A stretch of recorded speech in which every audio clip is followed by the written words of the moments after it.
Hello everybody and welcome to another Genshin livestream. Hope you're doing some wonderful Monday. Hope you're having a wonderful day. I'll be coming better to watch my livestream. Okay, today we'll be doing weekly bosses. Actually, no, we won't. Yeah, we'll not be doing weekly bosses until the stage announcement is over. Yeah. We're only gonna be spending resin on artifacts. Whoops, I lost control of my mouse. Okay, here we are. Can't condense anything.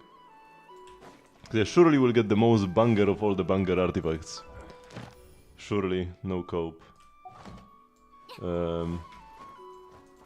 Let's do dailies. And yeah, I should probably switch to random dailies. Although, I mean, these are fast. Most of them at least. Except this one, because it's such a pain to get to. Oh wait, my crystal flies are ready.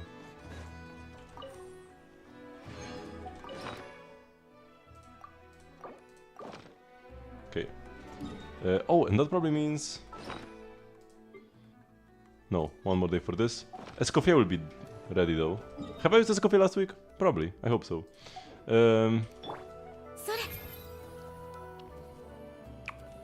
Also, even though there are like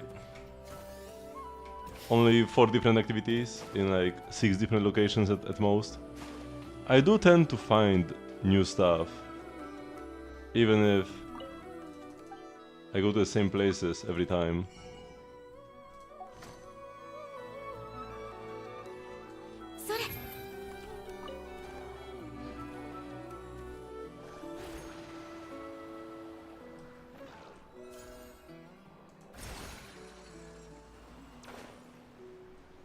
Where am I going? Oh my god, I'm like totally in the wrong section of the town.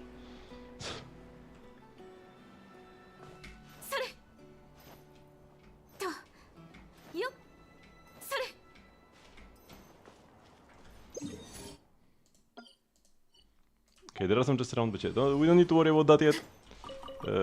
We'll find the chest in due time. Today I will probably go here. This is where the last quest is located. Or maybe I should finish the quest that I have in my the quest log first. Maybe that.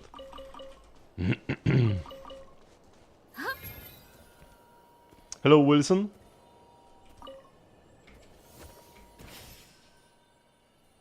Okay, here we go, that's the daily. Let's actually talk to the fish lady first.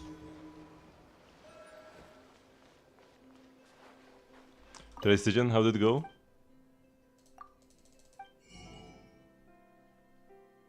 Okay, so I've got the neon molars. I need the blazing X heads and the frosted X heads. What difficulty were you playing? Fearless or menacing?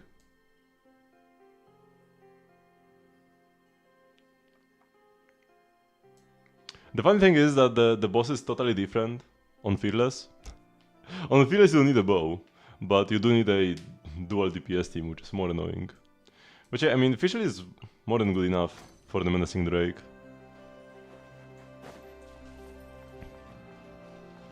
So the fact that your only leveled bow character is Fischl is not really a downside at all.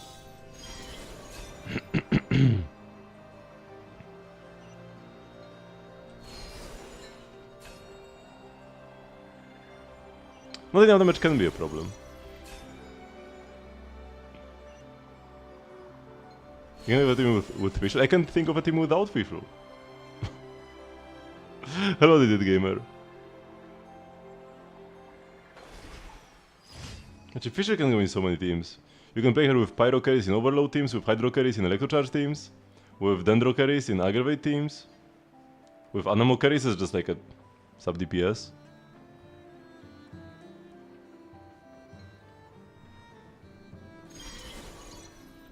Oh, I fell. Okay, we're back. I mean, that's more a Raiden issue than a Fischl issue. Fischl is not the problem. Out of these 4, Raiden is the worst character.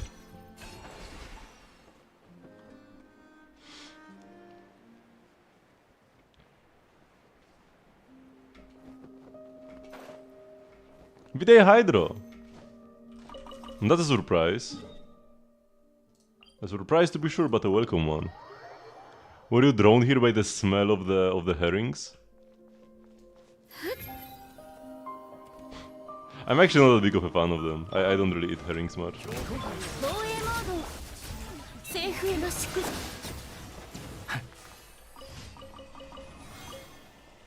Too pungent.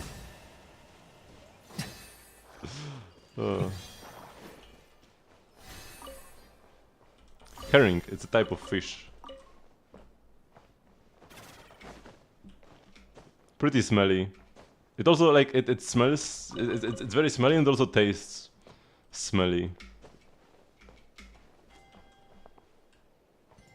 I don't really like them either. Hello? Can you move?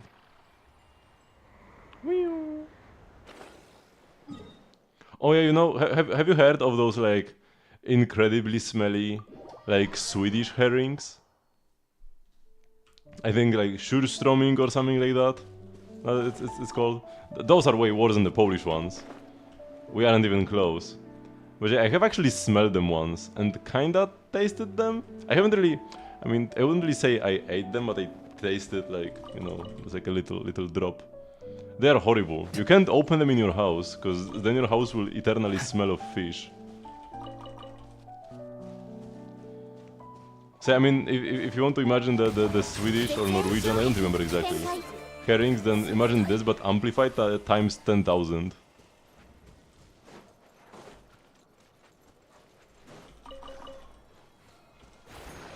It should not be legal to eat, actually.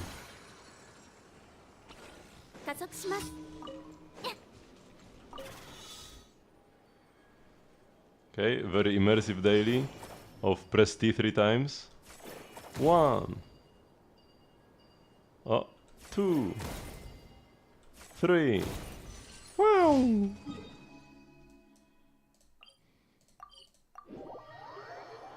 Done with that.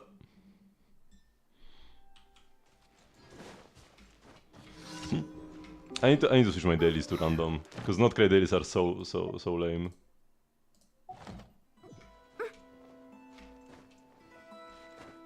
Hydra is alive.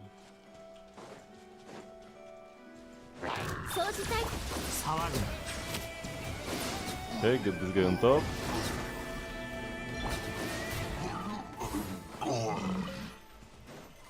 And we are done.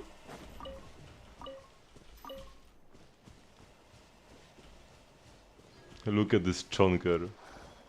So fluffy.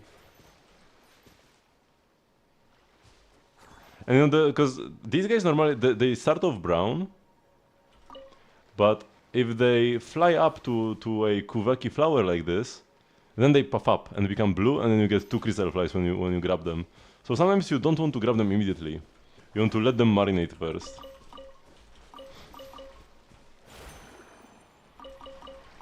Have you finished the Inazuman story? How else would he...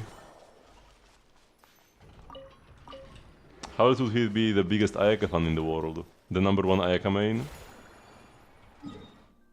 Who plays Ayaka every day?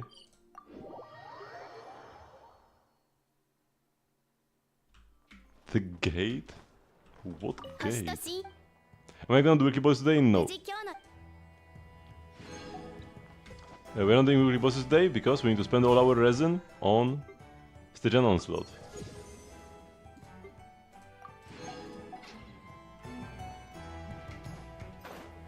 Suggers, Nod-krai is so great and you're gonna miss out on all of it.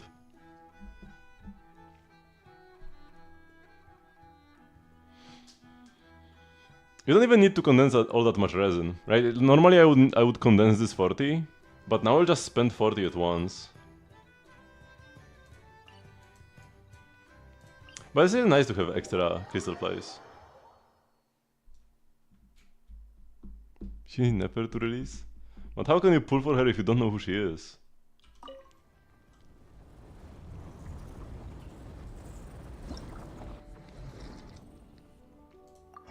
Oh, and to truly enjoy the Natlan story, you need to first do all the world quests.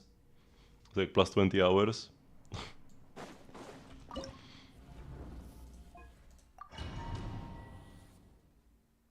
You can do menacing on co-op. What server are you on?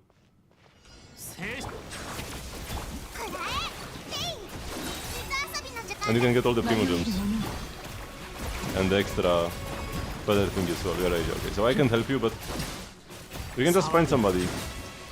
Maybe somebody here, or maybe somebody just like in the Discord server, somebody on the official Discord server. I just ask if somebody can help you with menacing.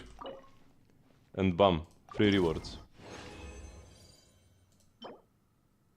Crit damage ER. Oh! It's here! The piece!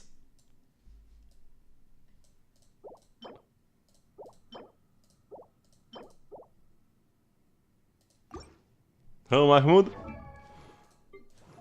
Wait, my good piece were flowers or feathers so far? Okay, so I already have a good flower. Right, I already have a good flower.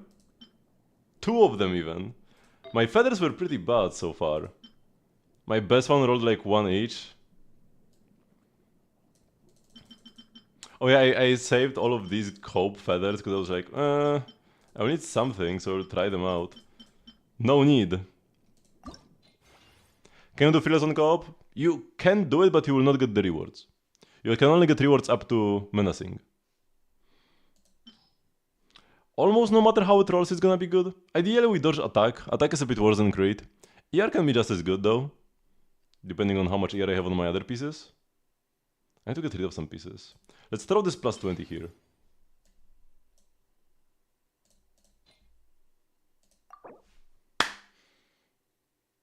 Just don't low roll 5 times attack.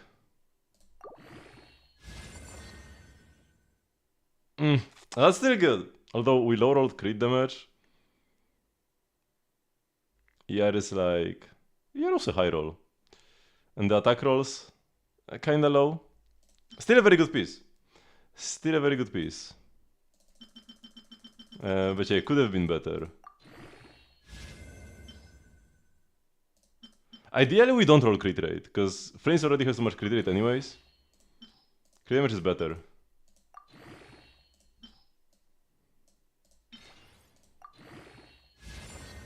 Okay. 7%, mid-high roll. That's a great piece anyways. Better than what I had before. I mean, this is like a never piece, I guess, with more EM. Your tummy is upset today. I hope you will get better.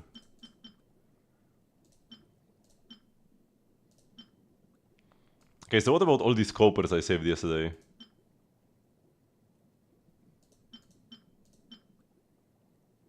They're like 3-liners that don't even have double crit. I'm gonna give up on them, man. The pieces I already have are good enough.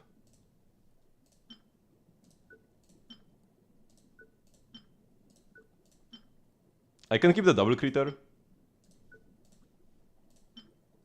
Because this is like a never piece. Double crit EM, she doesn't need any other stats. You convinced the Martins to put Sledgeon on my Pyro. That's not nice, man.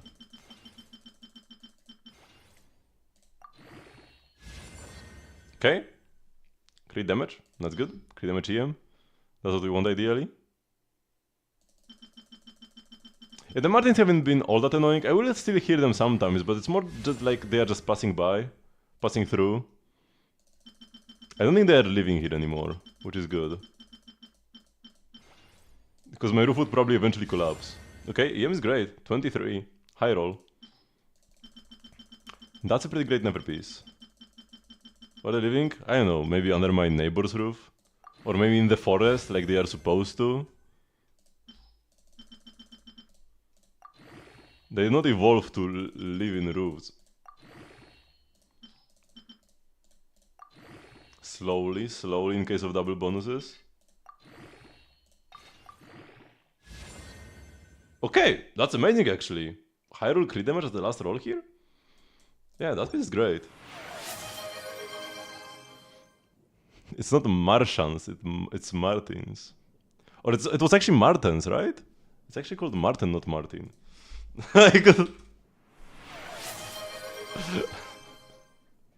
I draw sniping Martins every time I get confused.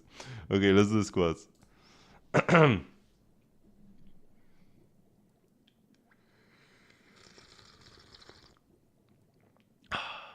Nice and dark tea. It looks way darker on camera than IRL.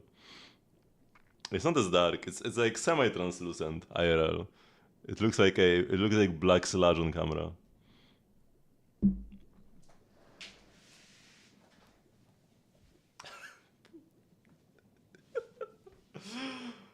One, 2, 3, 4, 5, 6, 7, 8, 9, and 10.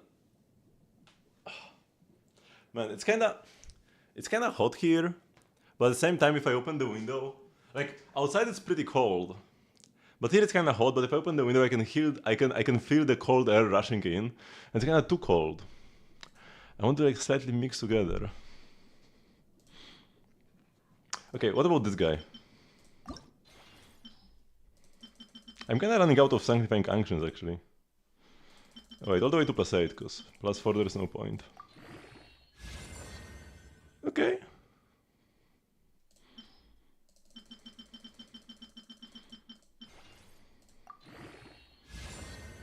Okay. Yeah, that's good. This is the support set. But actually, do I need these pieces for anything? I guess I don't really have good ER pieces, right? So I do want something that rolls ER.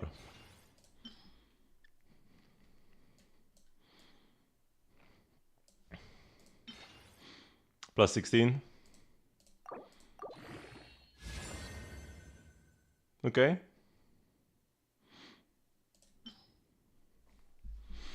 The one whose luck has gotten worse. I mean, I used 90 fragile resin, bro. I deserve to get some good pieces. Have you even farmed any artifacts, Hydro, in Nod-krai?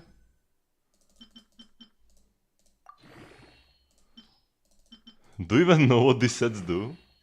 Oh, yeah, it's actually peak. That's great. Once by accident. EM ER on this one. I don't really have any piece that has both EM and ER. That's the weapon mod domain. And this is a 4-liner. Okay, let's do more runs, because it was just like one run and I had to upgrade the pick feather.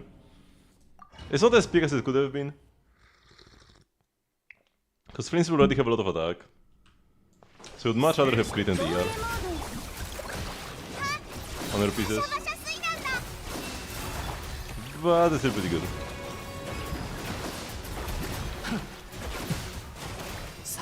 I wonder if Genshin will ever come to the Switch too. It could, but the more platforms Genshin is on, the harder it is for them to like manage all the updates and stuff. One of the roadblocks... Is this good? One of the roadblocks might not even be that the Switch would not run Genshin or it would be too hard to develop the Genshin version, but just that maybe the process of trying to upgrade the game every 6 weeks, and sometimes even more often than that, there would be too much friction on the Switch compared to other consoles. Are there any gacha games on the Switch actually?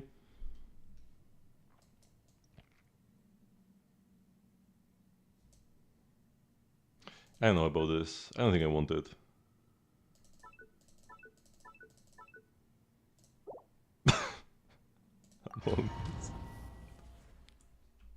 It's my favorite gacha game.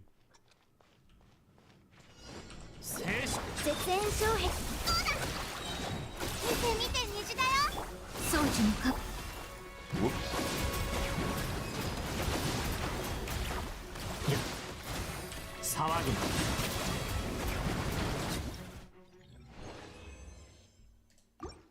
Oh, I haven't claimed my Paimon skin.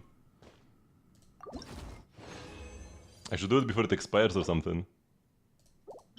There's a Paimon skin in Among Us.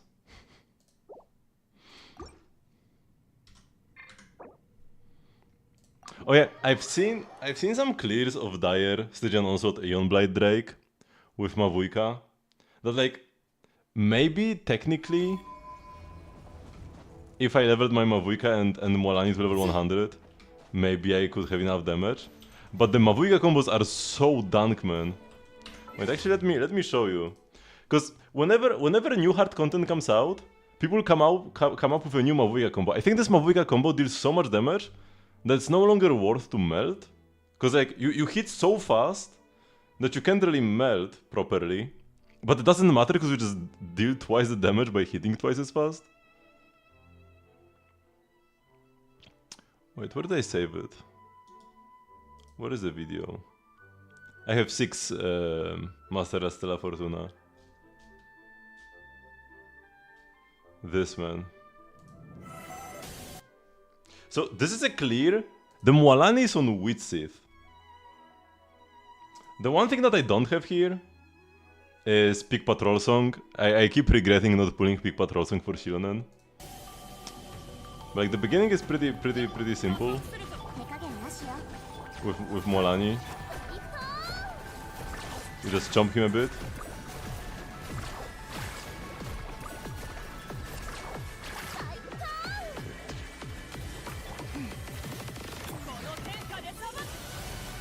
But now look at what look at what he's doing with this Mavuika. What is this? Excuse me, what are these people doing? He has Citral in the team, but he doesn't even bother melting.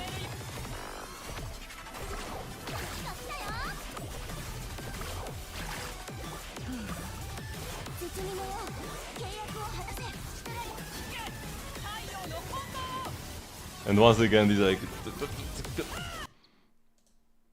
How many charge attacks is this? Like 5 at once?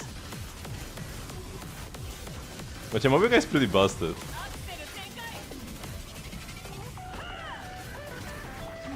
He's not even really bothering to react, because he's just getting 4 charge attacks in like 1 second. And I mean, it's kinda more of the same. Until the end. I mean, not really.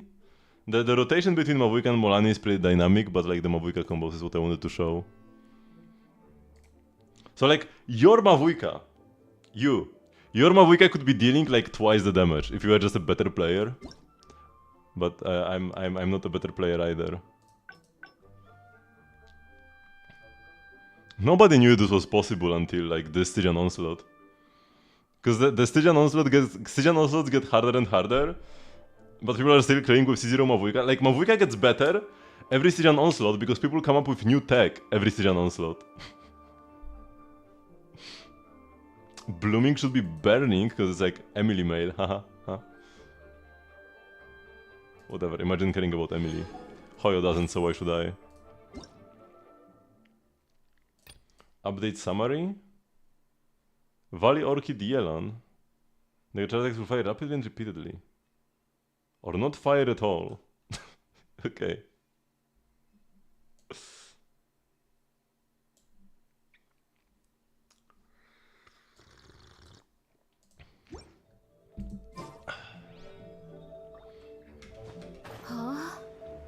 I mean, the fact that Mavuika has so much tech is pretty cool, actually.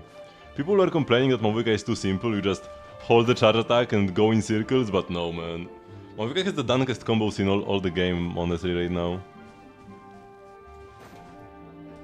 Nah, it's just... If we have a Mavuika check Stygian Onslaught, I just don't get the Dire clear, and that's fine. Right. Where can I see my... I got the Dire clear last time, because there was no Mavuika check. I could clear without Mavuika. But here there was a Mavuika check on the first one, and there's a Mavuika check on the current one. And yeah, it is what it is. It is what it is. What I will try to do is shave my time on the final guy, so that at least I have like under 200 seconds total. But that's when Flints comes out.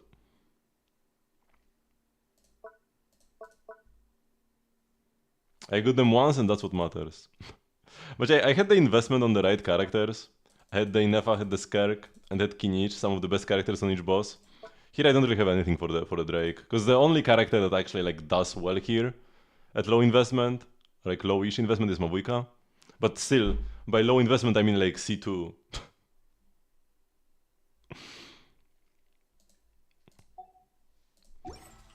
when it comes to Dire, C2 is kind of like low investment.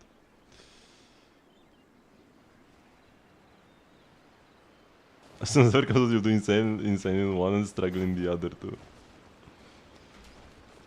There will be an Arlecchino check next patch. I wonder how will they like tune it? Will it be just like C0R1 Arlecchino clearable? Or will it be more like balance around C2 Arlecchino for Dire? You will definitely do well in Fearless with Arlecchino or Chlorine. Or probably even some other DPS like Skirk. You don't have to worry about that. But I'm just thinking about Dire, right?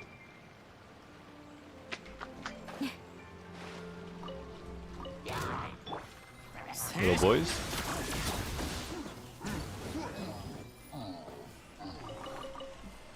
Okay, let's go to the teapot. Oh yeah! I can buy Transient Resin and do one more clear. Of Cyan Onslaught. Yep.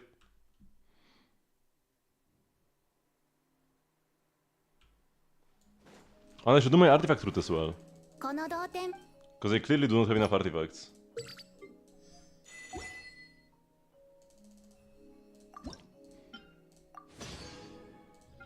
First all of this. Make some benches. Very cool. And the chair, oh no, I can only make one. Yeah, that's not quite enough chairs. Actually, I should be doing them from the top to bottom.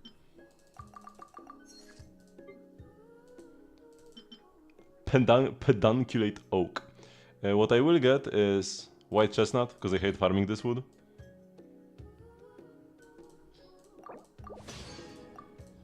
And I will need it for some furniture later. And now Realm Depot. We buy the resin. We buy the books probably as well. Buy the Mora. Maybe I'm buying too much.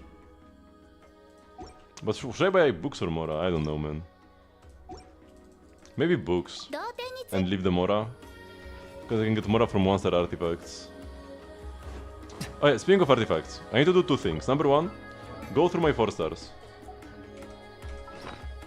To check if there is anything worthwhile when it comes to instructors. Because all of these clears on Dire are Instructor Shironen. Like all of them. EM Suns with no substats.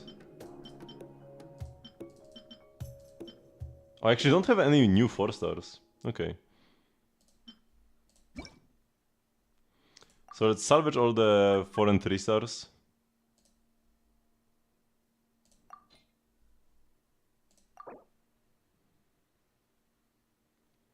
Good teams for never. Always Lauma. Then you need a Hydro character. So there were some Nefer changes today. They did slightly nerf her like raw damage, but they did buff her by giving her more Verdant Dew generation. Verdant Dew is the resource you get from Lunar Blooming, right? So before you only got enough to use your E on Nefer, and Lauma would only have to like tap her E, couldn't hold. But now with the extra Verdant Dew generation, I think you can hold E on Lauma. So I think this should be overall a buff to the team as a whole. Although the funny thing is that she's now even more Lauma reliant than before. Because the buff is only relevant if you have Lauma. Otherwise, getting extra Verdant Dew is worthless. Because she already generates enough for herself. So always Lauma. But also, you don't need to bloom as often. Because normally when you bloom, you generate Verdant Dew for the next 2.5 seconds. But I think she now generates it for like 5 seconds or something. So, even with bad Hydro up, you can still be okay. So, playing a Hydro healer isn't as bad anymore. Because before, you need like consistent Hydro up, like Inefa, like Aino, or like Yelan could be okay. But now you can even have Cope Hydro and still have enough blooms. So you can play like Barbara if you want a healer.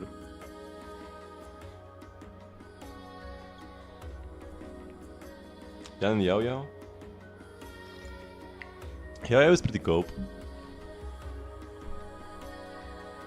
You'd be better off playing Barbara and Nahida.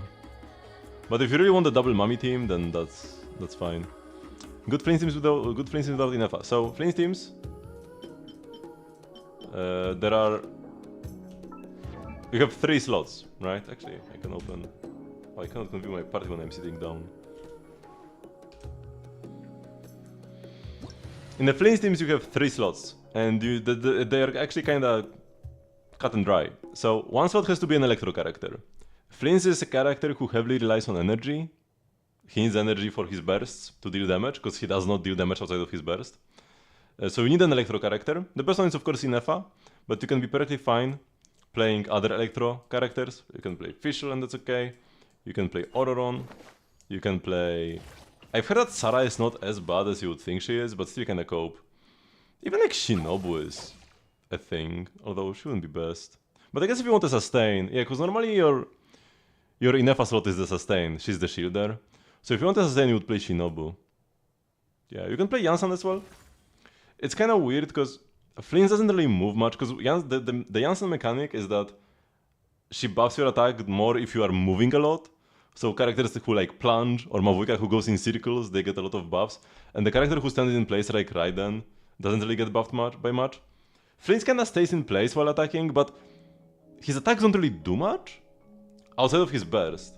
So what you can do is just like run around in circles and then burst and then wait for the cooldown again and only like hit the enemy enough to get some energy. Finding the DM Goblet, very nice. But yeah, probably like Shinobu is the most realistic slot. Then you need a Hydro character, and also if you don't have Inefa... Stop yapping. If you don't have Inefa, you must play Aino. Aino is overall best. Even if you have Inefa, you should play Aino. If you don't have Inefa, you must play Aino. Because you need another Nod-krai character to activate his passives, right? So Aino is a total must, 100%. And the final slot, you want more buffs, some rest shred, and the best character for that is Sucrose. Even if you have every character in the game, Sucrose is best. She's just the best Anemo because she buffs EM. Unlike Shilonen gives damage bonus from the Natlan set. Kazuha gives damage bonus, those are useless. You want attack, EM, crit, and just like reaction damage bonus.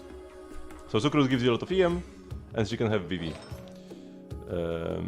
So yeah, the only difference between the best, most expensive Flint team and the best cheap Flint team is that you change Inefa for another Electro.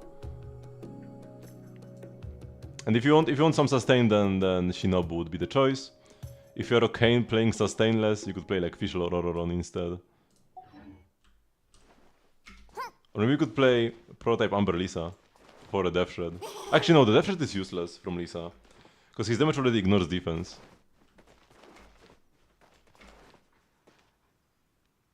Furina is garbage and Shonen is garbage. Both are terrible. Furina is garbage because damage bonus doesn't work for most of Prince's damage. As a Nod-krai character, he does not scale with damage bonus. Neither Nefer nor Flins, nor Inefa, nor Lauma. None of them want damage bonus. Because they deal a reaction damage which doesn't scale with damage bonus. So Furina is kinda garbage, she just drains your HP for nothing. Shilonen, once again, she buffs damage bonus, you don't want that. So like I said, always Aino, always Sucrose. And then in the Inefa slot, just like another Electro character. If you want to sustain, then Shinobu is the best. How about Dori? Dori could work. Although Dori is kinda Shinobu but more scuffed. But if you like Dori, then yeah, that would be a decent team for her. She generates extra energy. You don't need to build Aino. All you need is Ascension 1 for this, for this passive, and she's done. You should play Aino.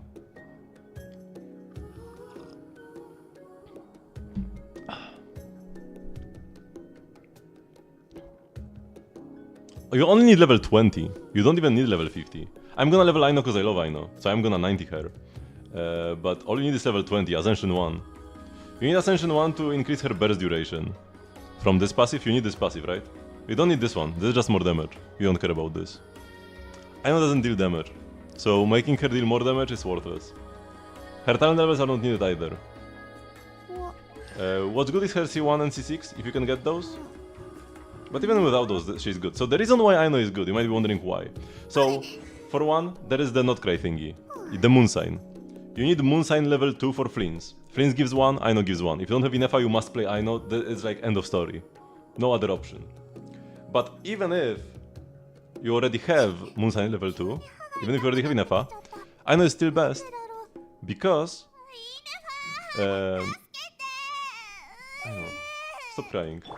You still want to play Aino because she has a short cooldown. She has a 15 second, or sorry, 13.5 second cooldown on her burst. And 14 second duration. Ideally, Fleens wants 16 second rotations. Because that's his skill cooldown. If you play any other Krai, almost any other Hydro, will slow you down. Because if you want to play Yelan, because you need Hydro for the reactions, for the Lunar Charged. If you play Yelan, she slows you down because her cooldown is 18 seconds. So you will need to wait 2 extra seconds for her to burst. And that's a pretty sizable damage loss. The only other Hydro that doesn't slow you down is actually Candice. If you have C6 Candice, she has a 15 second burst cooldown. You could play her if you like really hate Aino and you want something else, you can play C6 Candice.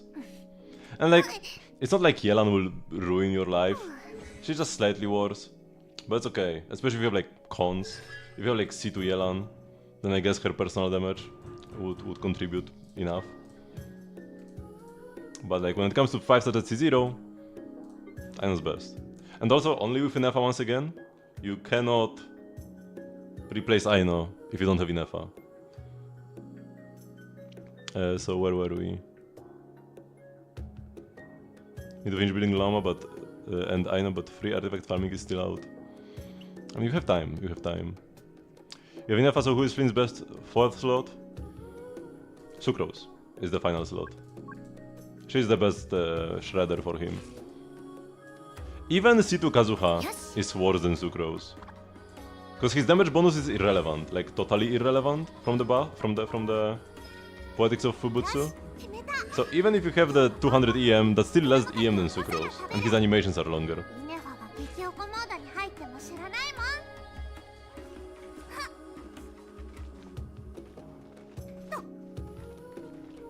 As a competitor for Llama 2? No. You don't need Aino for Llama. Because Llama actually has a more, like, interesting mechanic. For Fleens you need Moonsign 2, and that's it. For Llama, she has separate passives for Moonsign level 1 and Moonsign level 2.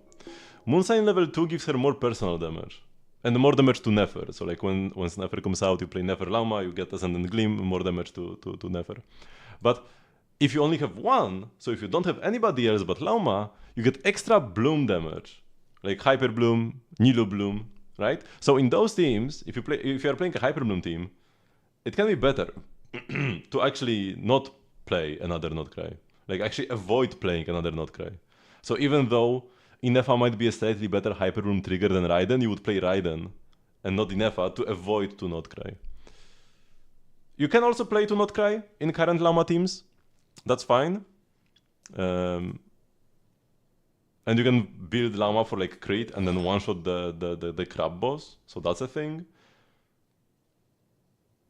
But after like the Nefer shield content is out, you will probably want to focus more on the Bloom damage than Llama personal damage. Is Aino better than Shiguin? You want to use Nilu, Bennett, Shiguin, and Layla.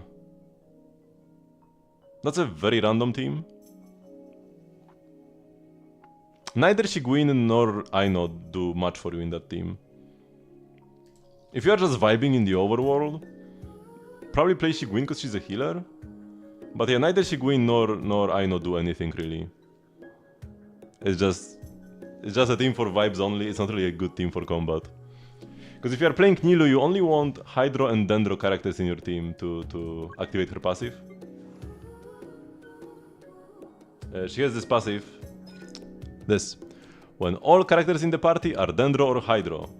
And there is at least 1 Dendro and 1 Hydro, so you cannot play like 4 Hydro, right? So all Dendro and Hydro, you get Giga Blooms, essentially. That's like, it's a lot of text, you get Giga Blooms. If you play other characters who are not Hydro or Dendro, she's kinda worthless, doesn't really do anything at that point. So yeah, you would want to pair her up with characters like Lauma, like Nahida. If you don't have the 5 stars, you can play Kole or Dendro MC. Those are free, everybody has them. So you can play like Kole, Dendro MC, Nilu, and like Barbara. That's a solid Nilu team. Shigwin's also okay, but Barbara is probably better. So what's the idea Lauma team right now other than Nuvilet? I mean, it is Nuvilet. But yeah, if other than Nuvilet, probably just like some Hyper Bloom stuff. Lauma, Nahida. You either go Nilu Bloom, so for AoE, the best team is Lauma, Nahida, Kokomi, Nilu. For single target, Lauma, Nahida, Raiden, and like some Hydro. You can play Xingqiu, you can play the Kokomi again. Just some ads, like, doesn't really matter what you play there.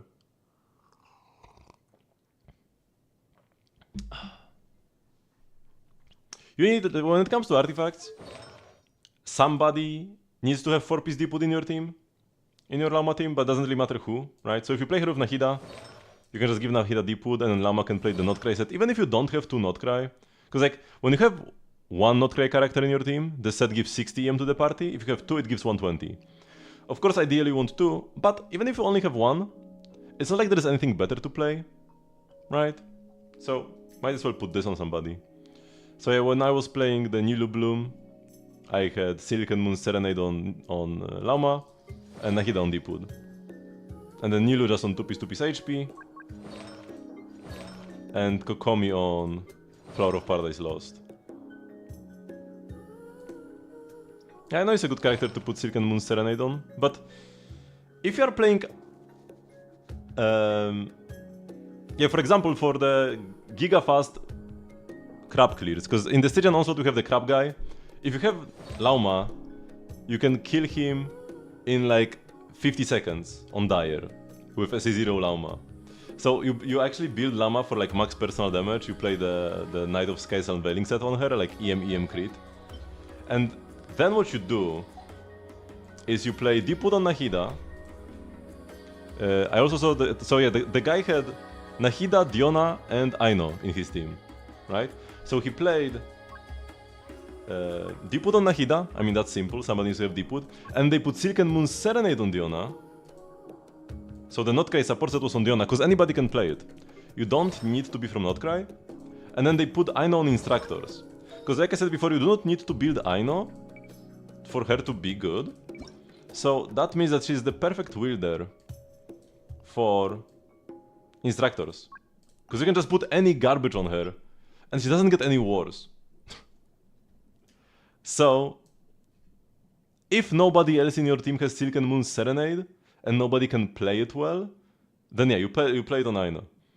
Because somebody in your team needs to have it when Aino is in the team. But if somebody else can play it better, or if somebody else needs the stats from a 5-star set more, you can put Instructors on Aino instead. It doesn't even matter what stats you go for, right?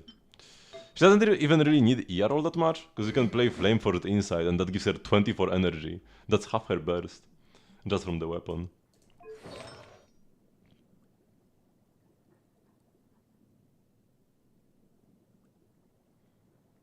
You're gonna play her with Sucrose, Yelan, and Shinobu. I guess, sure. Not sure how fast your Bloom generation will be. 1 Dendro, 1 Hydro. Because when you have Sucrose, Yelan... Yeah, because Sucrose will be applying extra Electro.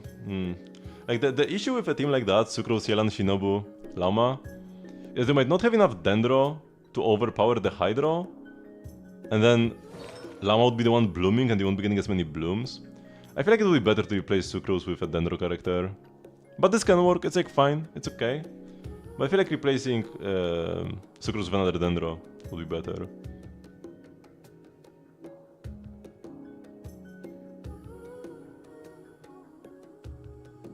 When it comes to Flynn's teams for Aino, either you play Silken Moon on Aino and like Tenacity on Inefa, or you can play Silken on Inefa and the Instructors on Aino. And if you're playing a different character, I guess it's kind of the same. Shinobu can also play Tenacity. So you can play Tenacity Shinobu and Silken Aino, or you can play Silken Shinobu and Instructors Aino. It's kind of like probably same-ish thing. 120 EM is a bit more stats than 20% attack, but attack is a better stat on Flynn's than EM, so it's probably around the same, 20 attack and 120 EM from the Instructors. Because like you always have Silken Moon Serenade in your Flynn's team. What you might not have is like Instructors or Tenacity. I'm really curious what are the 3 ideal teams for each half. Where to play Nuvilet? You could play him in any of the teams, or you could play him in none of the teams.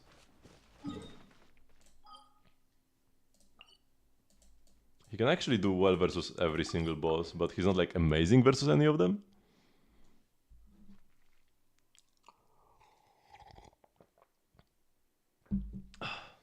So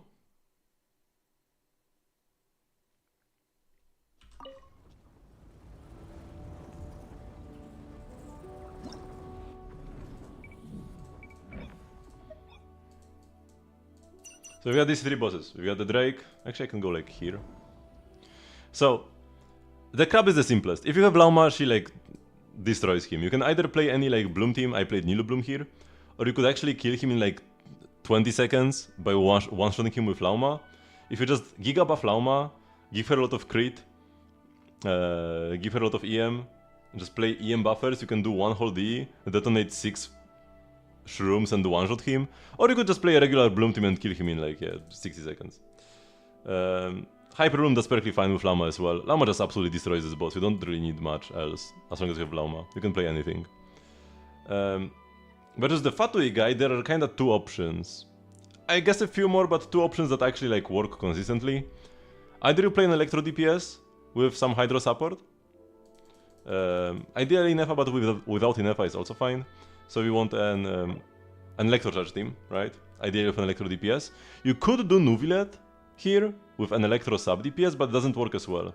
Because this guy has Giga High resistance to everything but Electro. So even though you can play an Electro Charge team with Nuvilet, it will still not be as good. Because he at the start of the fight he deploys a shield. And that shield is super resistant to anything that's not Electro.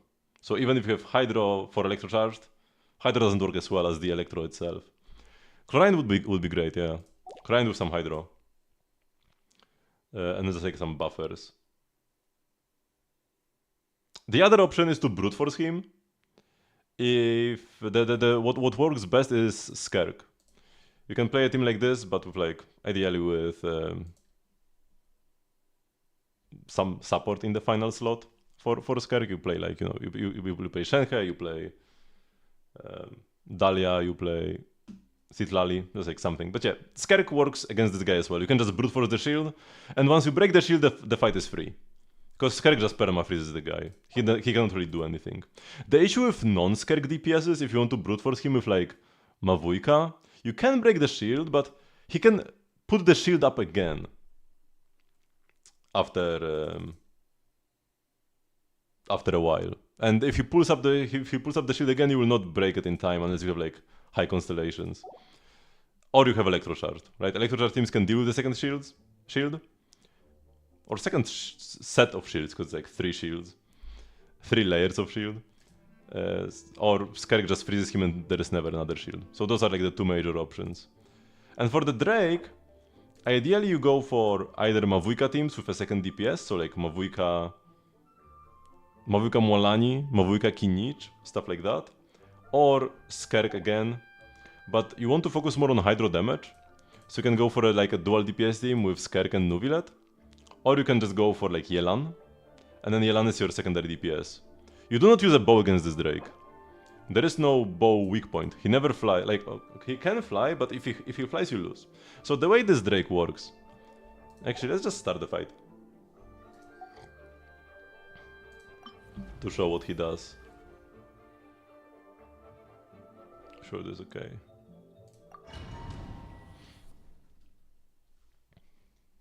The Drake just starts in a neutral state on the ground.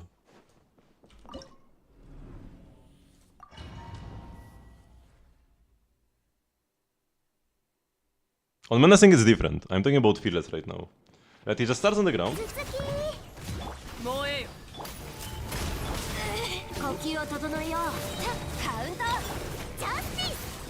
And we just deal some damage to him.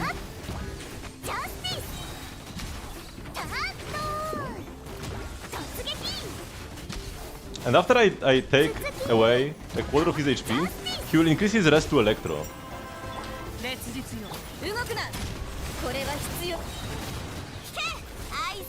And now I need to switch my damage, because I cannot deal Electro damage to him anymore.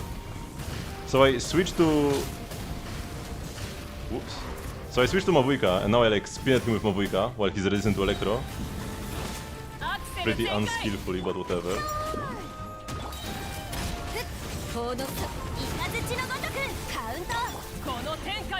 And after I dealt with half of his HP bar, he will now switch to Fire Res again. Pyro Res. And now I switch again to my Electro DPS.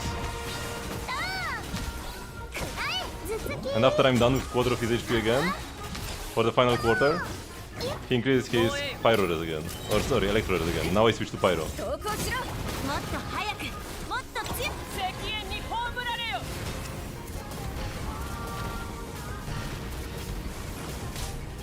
I just spin at him and he dies.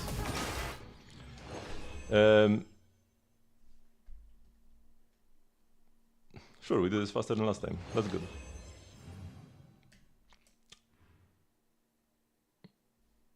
So you do not need a bow. Like, he can fly. He can go up. But he only goes up if you do not change his resistance for too long of a time. So if he just goes up if you are too slow. He will only start flying if you were not able to deal enough damage to like cut a quarter of his HP in a quarter of the time allowed. So if you take half the fight to clear the first quarter of his HP, he will fly up and he cannot go down. In Fearless, when he flies up, he will not go down. I know about Menacing, Wilson. I'm talking about Fearless right now, right? Menacing is a different enemy. You fight a different enemy in Menacing, different enemy in Fearless. So yeah. So that's why teams with Mavuika and somebody else are good, because Mavuika can both support and deal damage. Or just Skerk teams just have enough brute force to do it. One trick for him is that he doesn't switch his resistance right away. So when you get to a quarter of his HP, he will not like immediately switch resistance. Instead, he will get staggered, take like a couple seconds, and then switch his resistance. So if you can have a character who can deal a lot of burst damage in a very short time, you can unleash all your burst when he's at the quarter HP mark, and then he will be left with only like 60%, and your second DPS only needs to deal 10% of his HP and not 25. So let's say you have a Skerk Nuvilet team like I had before. Skerk is way stronger than Nuvilet in that case. So I want to deal as much damage as possible with Skerk and not much with Nuvilet. So what I do is I intentionally stop hitting him when he's close to a quarter. I load up all my buffs, do a big Skerk burst, and I essentially almost skip the Hydro Res, the Cryo Res phase. So I only need to deal a little bit of damage with Nuvilet. You can also do Yelan instead, and you just on-field Yelan for a sec until he loses his Cryo Res again. Because he will get resistance to the element that you dealt most damage with to him in the last 25% HP period. So yeah, he like alternates. So where was I? I guess that's it for this boss. And yeah, in Menacing it's the regular Drake. In Menacing, he starts flying and you need to shoot down his weak points, then he goes down, then after a while he will get resistance to an element and fly again, and then you need to shoot him down again and he will lose the resistance, and you just kill him like that.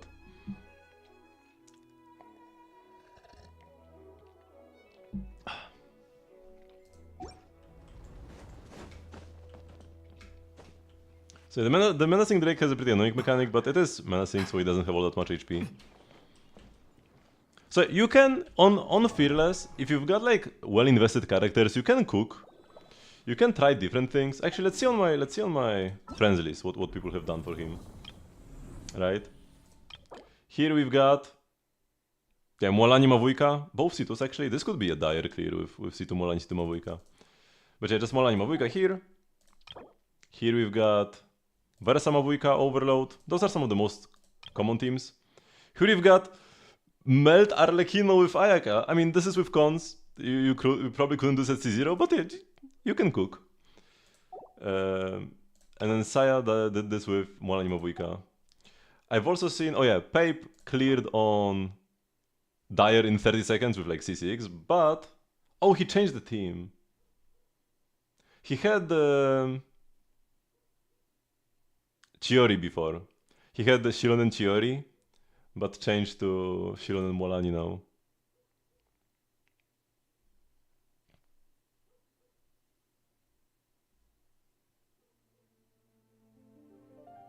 Yeah, the Menacing Drake is just not really too tanky.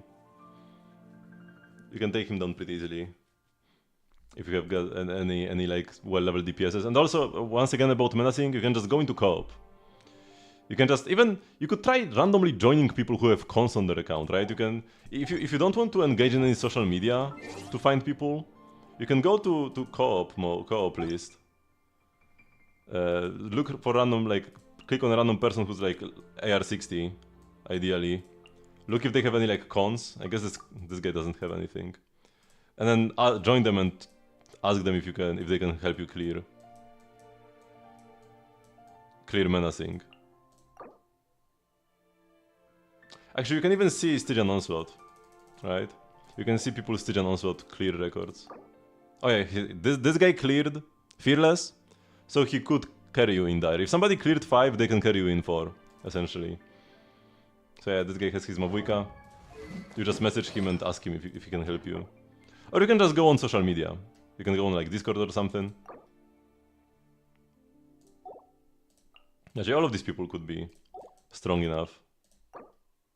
Not him. Here, yeah. And then you can get all the Primo Gems while you build up your account again with fresher characters.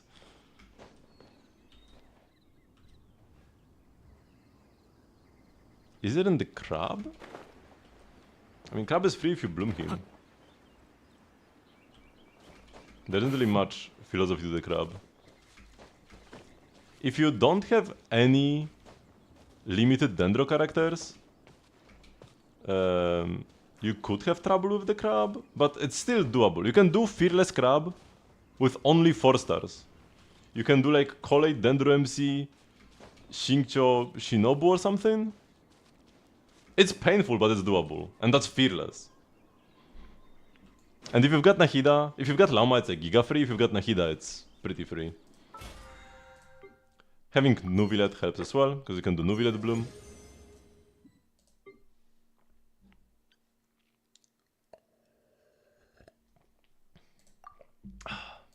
Do we get Llama books? Yeah, because like any Bloom team can work, right? Any Bloom team works.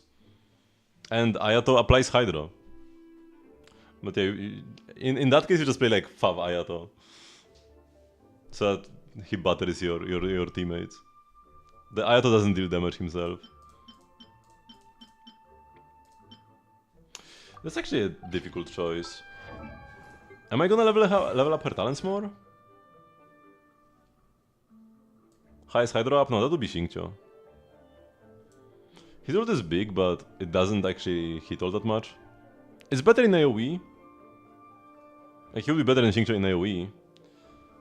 But even then, wouldn't be all that insane.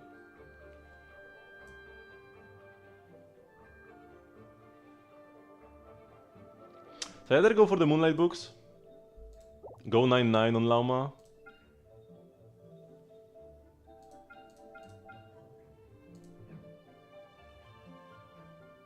You have Nubila that you are not using anywhere. You can play him in your Bloom team. He adds a bit of extra damage. He also has good Hydro up. Only while on field, but it's not like you need to on-field anybody else. And he actually deals damage, unlike Ayato. So yeah, you can do double Dendro, 1 Electro, Nuvilet. If you don't have Lauma, you do like Nahida, Dendro MC, and then like Shinobu, or something. You could even go Furina, and then like 1 Dendro, and then do more damage with Nuvilet himself. That's an option as well. If your Furina is not taken in another team.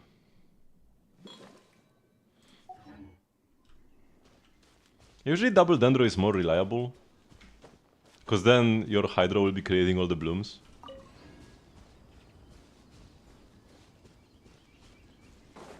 Hello, Mr. Fatui. Oh, there's more. Okay. Oh, there's more. Okay. Let's go do some quests.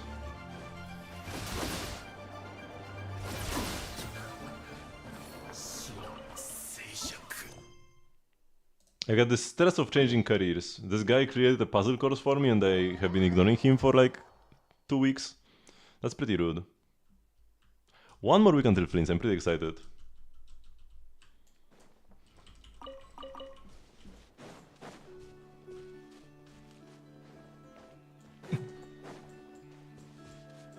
Okay.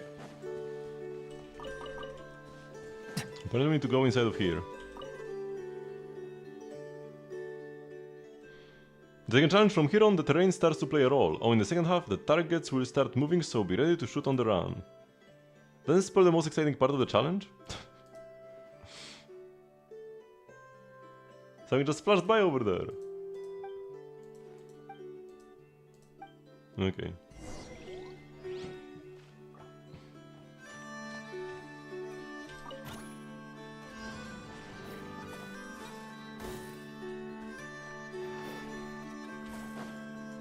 Oh, give me the rock.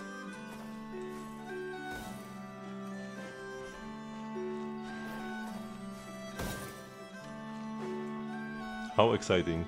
Where are rocks? Here are rocks. Oh.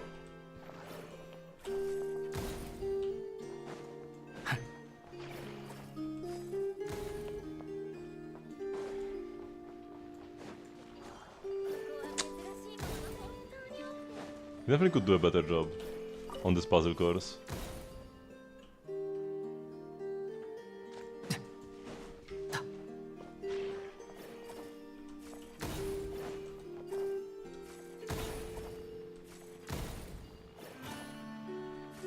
Oh, I should have waited for them to come closer together.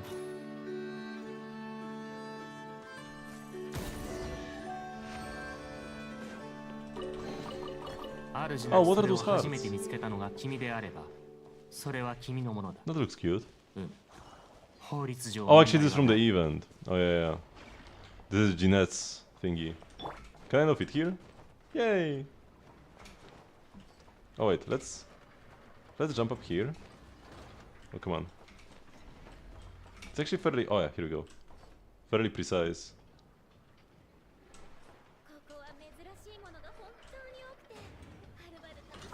And now we go photo mode.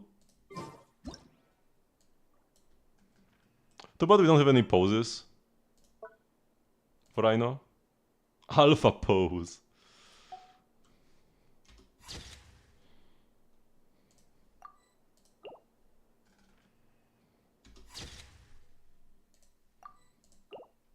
Queen of Cuteness.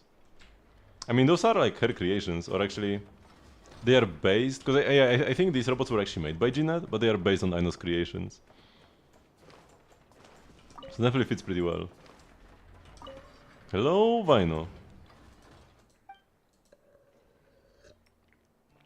It's time I start getting my affairs in order? What happened? All targets have vanished again! Oh no, they stole his stuff.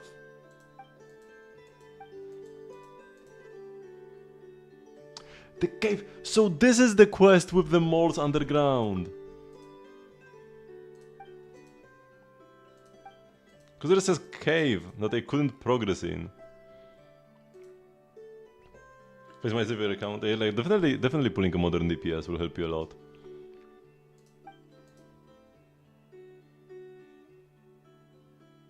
And yeah, for the theater you just need to pull characters. Don't feel bad about missing out on some theater rewards. It's just quantity and that's it. Sniff? This is foreshadowing because it's the sniffer moles that stole his stuff.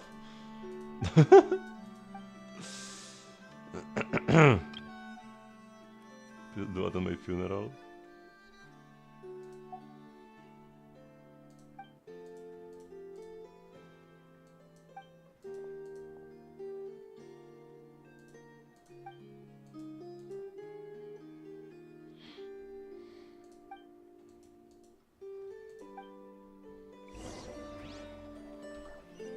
Okay.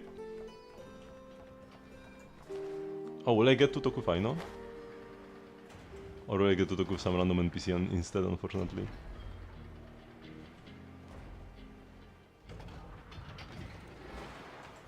I do not see Aino. It's just some randoms. Hello, Bożena.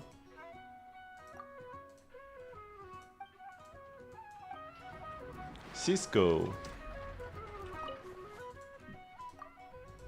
Nope.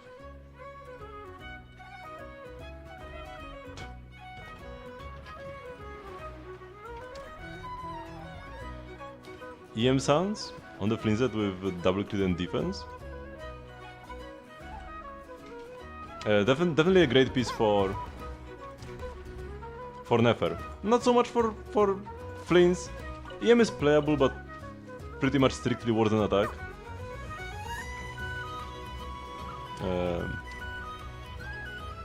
But for Nefer, all that Nefer wants is EM and crit. No other stat is good on Nefer at all. So EM sounds with double crit are perfect for her. Also, if you are going for like DPS Lauma to one-shot the crab in Styrian Onslaught, that's a piece you would want as well.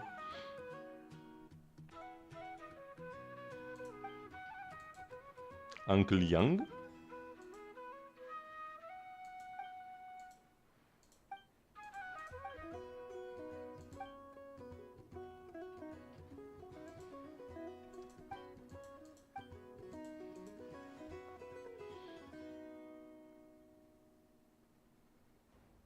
So they steal his targets to let him build more targets or what?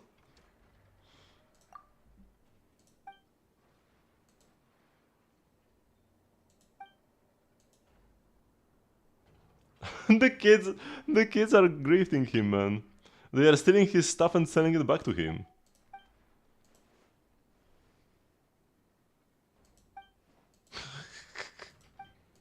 Oh my god.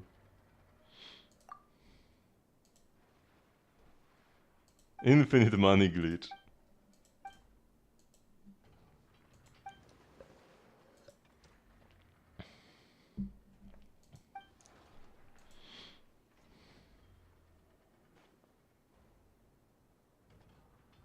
You've traded with them but never seen them?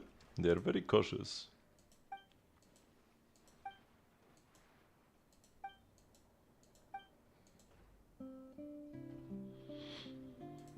Uncle Vino must be loaded, and that's why they stole from him.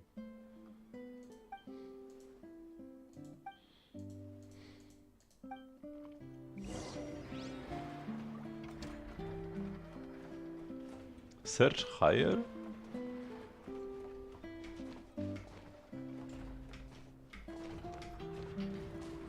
Oh, because I'm supposed to collect these bearings, okay.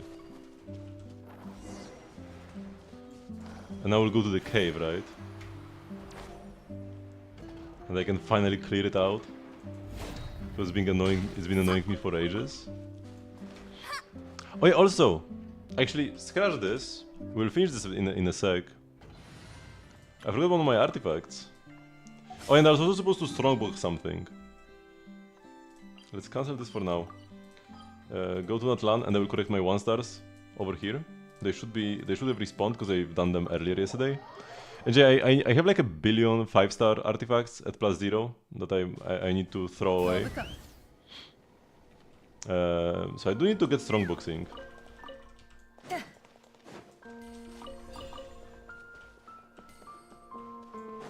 One, 2, 3,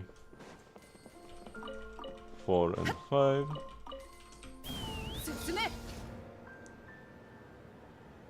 This is like free money. Or free artifact EXP, whatever I want more. That's the beauty of collecting 1-star artifacts. You can either use them for EXP, or you can sell them for Mora.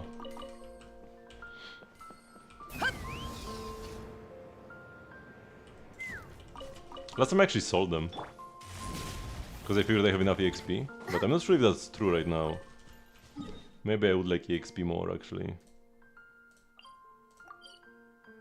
Now let's go there last, actually.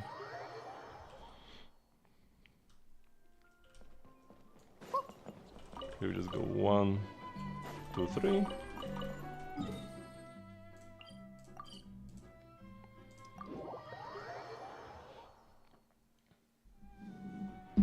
I wonder if Durin will have some sort of exploration ability. Will Durin be able to fly on his little wings? Whoa!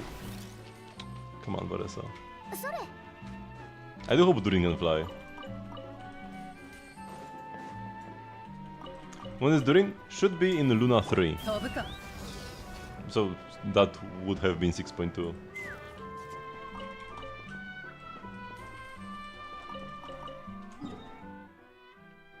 So after Nefer, a patch after Nefer. And most likely with Yahoda as well as a 4-star. That's our like current intel. Might be incorrect, but we just have to wait and see. Wait, this is 1, 2, there is supposed to be one more. Right here. I always miss this one.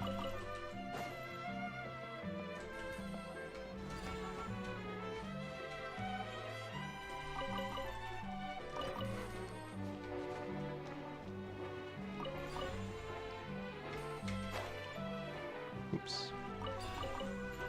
Okay, and now for the final spot at the market. Final spots at the market. And that'll be done. Takes just a couple minutes. If even. Oops.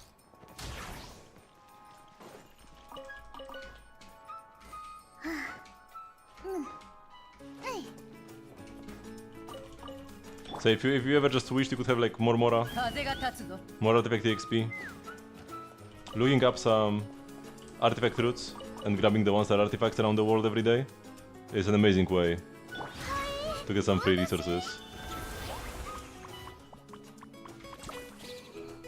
And characters power keep exploration. Yeah, they definitely did. They definitely did. I mean, it's especially Czaska, Mawujka, and Varesa, those three.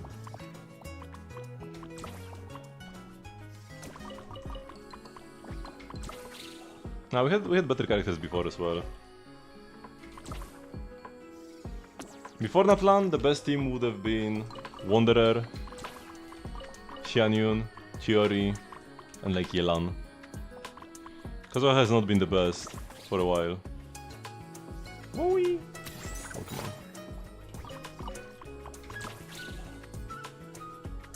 Oops. Oh my god. Stop. But the good thing about the resort is that you can mostly move around as these guys. As the Asha. You can just transform into them with any character. They're kinda unwieldy though.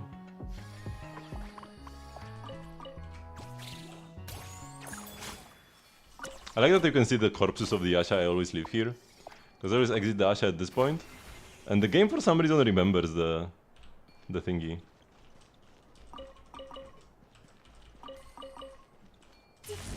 Where I left them. I presented the resort last week, it was fun. Yeah, resort was very nice. Also, we are very lucky that this time oh my god, the summer quest is permanent content. Because all the previous summer quests just came and went. This one stayed. You did lose out on like some rewards by not doing this in the event period, but it's like kinda minor. I mean, I guess the event weapon for Rhino would have been nice. But you can just play Favonius. It's nothing too major. But the story stayed. That's what matters. Whoa! Oh! Too fast.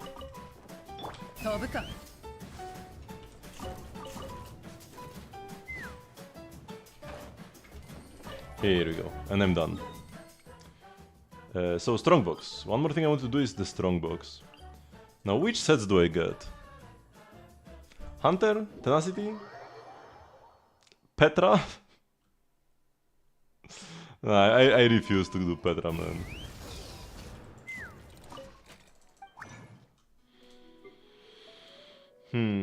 I was doing Tenacity for Inefa. I mean, that's probably gonna be the play still. I feel like Tenacity on Inefa plus Silken on Aino is gonna be the best combo for the Flynn's team. Unless I want to do Silken Inefa. It could be technically a bit better. Because the issue with Tenacity is that the 2-piece is worthless for Inefa, right? It's only 20 HP. While Silken Moon Serenade has 2-piece ER, which is kinda nice. Especially because bursting with Inefa is more important in a Flynn's team for the EM buff. More important than like in a Nubilet team who doesn't really care about the EM buff. So just burst when you have it. In the Flynn's team you need to burst every rotation. I guess I will steal Strongbow Tenacity. Or do I go Mareshuse? You can never regret Mareshuse. Or even Codex. You know, let's do some Codex. Whatever. Doesn't matter.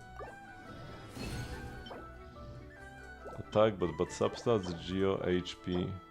The good thing with Codex is that almost all main stats are worth something. Are good on somebody, like attack. You want this on Chaska, HP can be good on Molani. All the elemental damage bonuses can be good on somebody, almost all of them. Oh! Double crit HP EM. That's pretty great.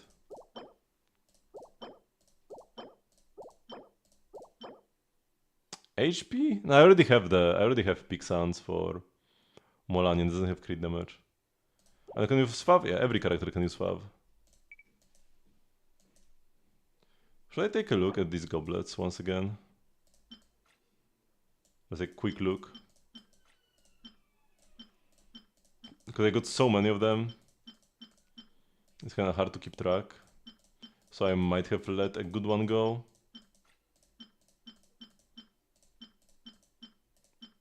Okay, these are all bad. Hello Actamim? Doing pretty great? Cryo. Crit damage but no crit rate.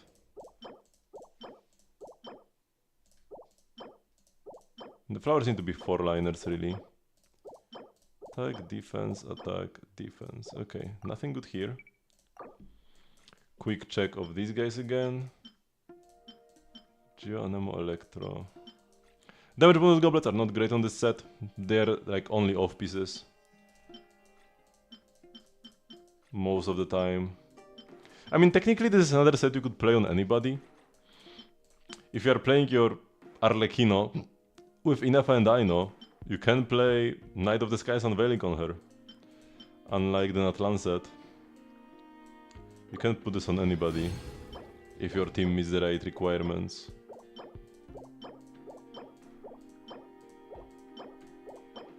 Oh, double crit? High roll? 50 crit value? Surely?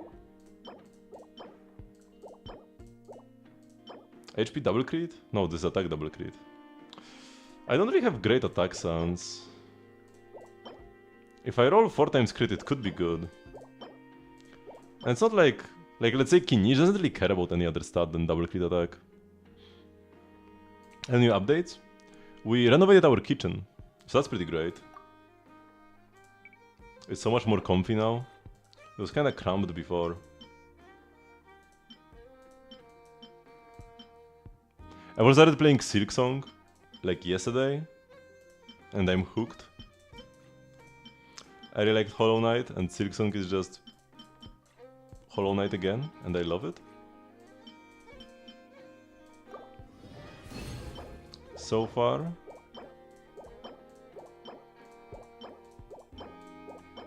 Oh, double crit EM. Could be something.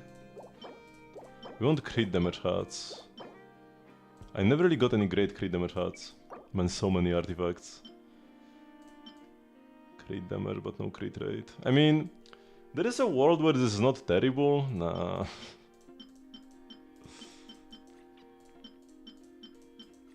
It could be not terrible, but it could never be great. I want a great hat. Attack double crit? The issue with Flames is that you already play 2 attack main stats. You can't really play a third. I mean, you could, but you don't want to.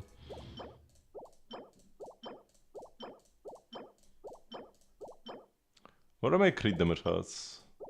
Why did I check this one? Crit rate EMER. No crit damage. If it was crit damage EMER, I could check it out. Because sometimes you're already capped on crit rate and you do not want any more. But that's not the case. It's never the other way around. You never want only crit rate on this set. It gives you 40 crit rate already.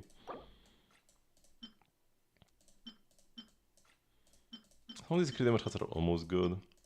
But yeah, if I'm not gonna get any good hats by the end of the patch, I will just craft one. I will craft one piece from this set at the end, towards the end of the patch. I already decided. I will just craft whatever is my like weakest slot. But I will wait for the end of the patch. Because you can only craft once per patch, right? Like once per set per patch. So I will do it this patch, but I want to wait until the end. To see if I can get something better along the way, right? Double crit, but nah, defense is bad. It's a 3-liner, ER not really useful on a lot of characters as well. Man, I'm just strongboxing over and over. All these flowers. I already have great flowers. But might as well click through them quickly. No harm done. There are some double critters here. I don't need them though. Like how many good flowers would you need? I have like 2 or 3 already. And it's like patch 1 of this set existing. Crit rate, crit damage, EM. I already have absolutely amazing crit rate hats on this set. I don't need any more crit rate hats. I mean, I could just be like, okay, this is an offset. Potentially. I already have... Nah, I don't need this. I don't need this. Yeah, I'm gonna skip it. If it rolls 4 times crit damage, maybe a bit of a shame to have skipped it, but I don't think it's... The chance is so low, and even then it wouldn't be all that amazing.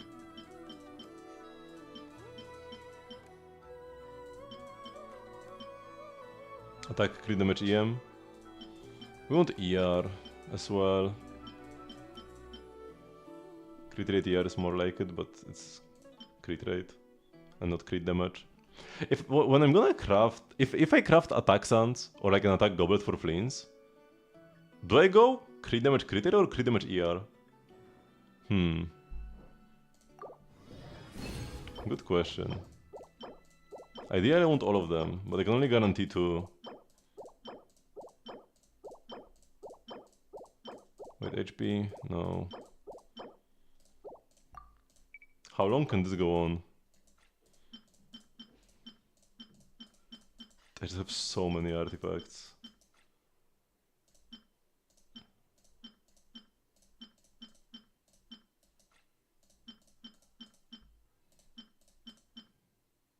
Anemo double crit? Yeah, you always play VV on Anemo characters. Why would you ever want Anemo damage bonus on a different set? Unless it's like a DPS set. When you are Anemo, you either play VV or you are a DPS. There are like no other options. Dendro damage bonus? Nah, no crit damage. Okay, I'm saving this one. My crit damage hats are not nearly as good as my crit rate hats. So, I can save a pretty cope one.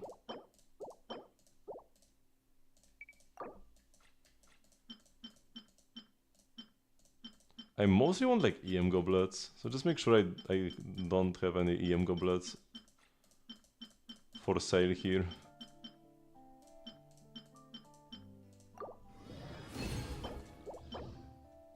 EM goblet, but pretty bad one.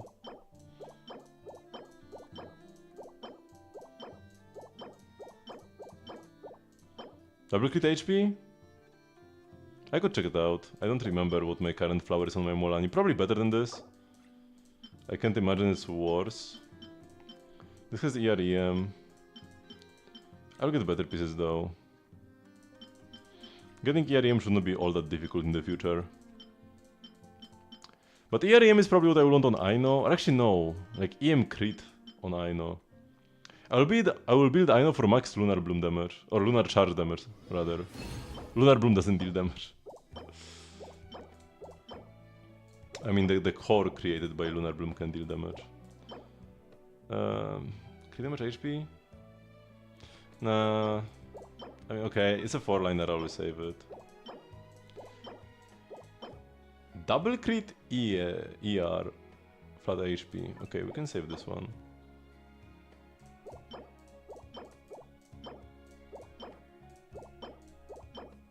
Okay, neuron activation. Double crit 4-liner Sans.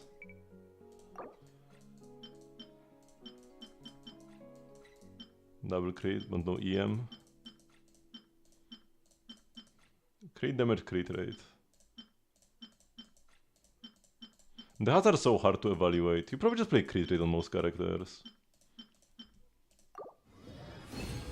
For the Favonius proc.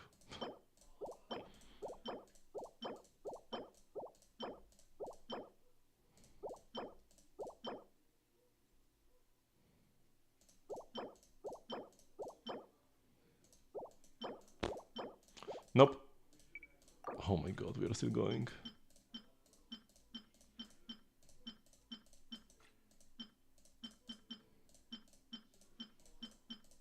Crit rate ER HP.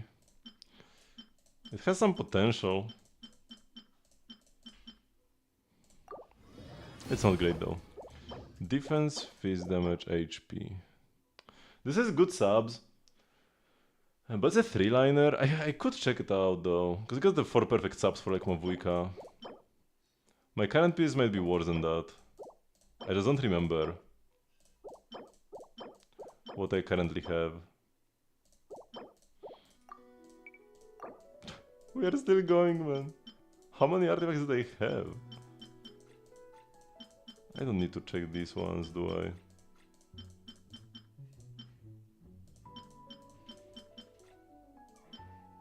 EM Suns? I think I already have better EM Suns, right? Yeah, surely I have better EM Suns. Onset. Cope. I'm pretty sure I do. I'm pretty sure I would not have thrown it out. Double crit HP? It's a 3-liner though. Yeah, don't want that. If you said ER, you don't want to actively like chase ER on Molani, but it is nice to have some ER on your pieces. More EM Suns.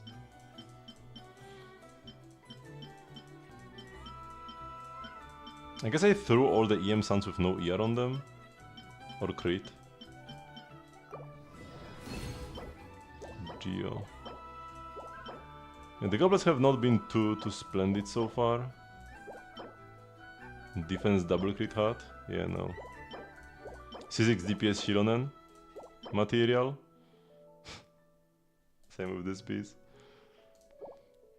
It's not a bad like theory of piece, but I would want ER on it. If I am to play a theory of piece, I would want the perfect piece. Okay, we finally ran out of Nod-krai pieces. We are using different pieces now. We are close to the end. We grinded through so many artifacts. Attack double crit again. Okay, one of these attack stuns have to roll well. Oh, let's go. It's the end.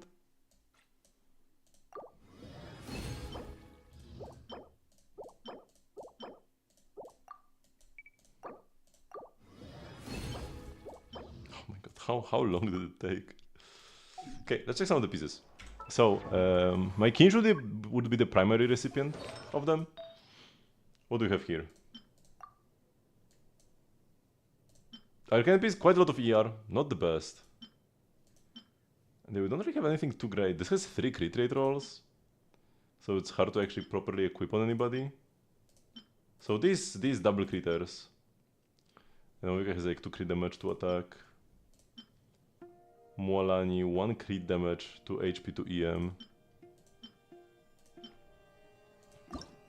Yeah, 50 crit value for sure. For sure, for real. Blah blah blah. We can throw this in.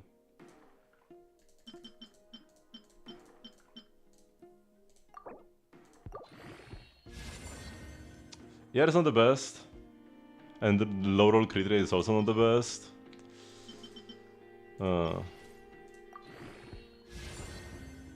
3.1 mid low roll. I wanted crit damage, man.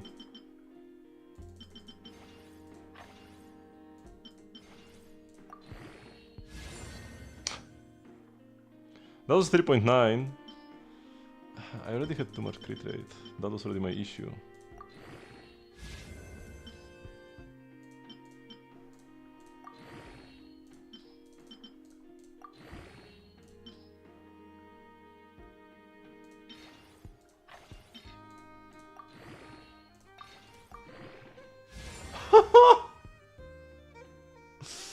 .7 though. It's actually not that much crit rate, all things considered. We low rolled pretty badly on this. I mean, it's a decent piece. It's like a mostly better version of this. 4 crit rate rolls, 1 ER. What's my crit rate on Kinich? 55. I could have a bit more. I could have 5% more still. I need to optimize my Kinich later. Let's check out this as well. If this rolls like flat def, I'm just gonna throw it, man. Okay, high roll crit rate, that's a good start.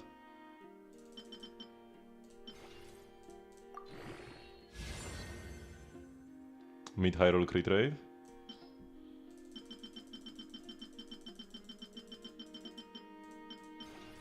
My Mora is actually kinda suffering after all these artifact upgrades.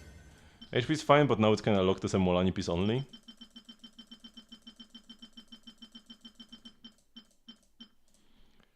Going from 16 to 19 is around halfway there. That's why I go to like 19 and then stop. Because if I get a double bonus, I don't really waste much EXP at that point.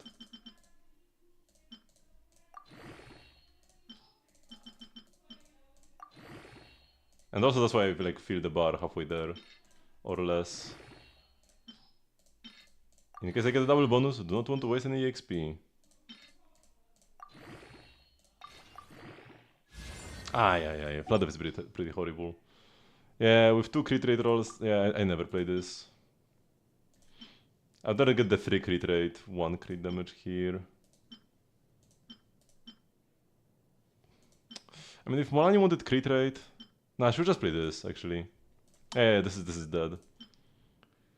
That one is rightfully... Oh yeah, I have this one as well. And even this. Okay, any feathers? My current feather, pretty good. But a lot of crit rate. This one is the only one with attack percent on it. Oh yeah, also what are some of the other pieces I have? I have some 4 crit damage rollers. 3 defense, 2 ER. Should I just throw this? It's kind of a good off piece maybe. 4 EM rolls on Mavuika. That's why Mavuika deals no damage, man. I have no crit rolls on her.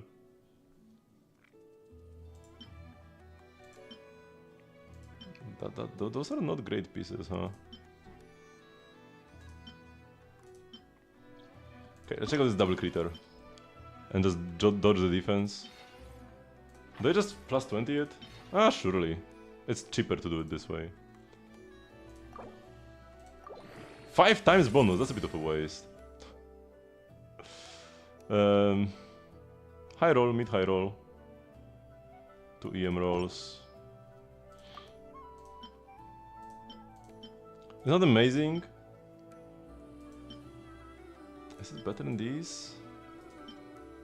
1 into each crit and then 2 EM.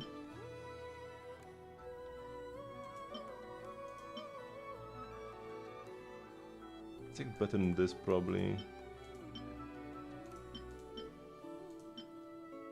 The defense is kinda garbage. But it was a 4-liner, so it's kinda just like 2 crit rate to EM. Like 2 crit to EM. I need to throw something out. I have too many pieces that I'm never gonna play. Like between those 3, which one is the worst?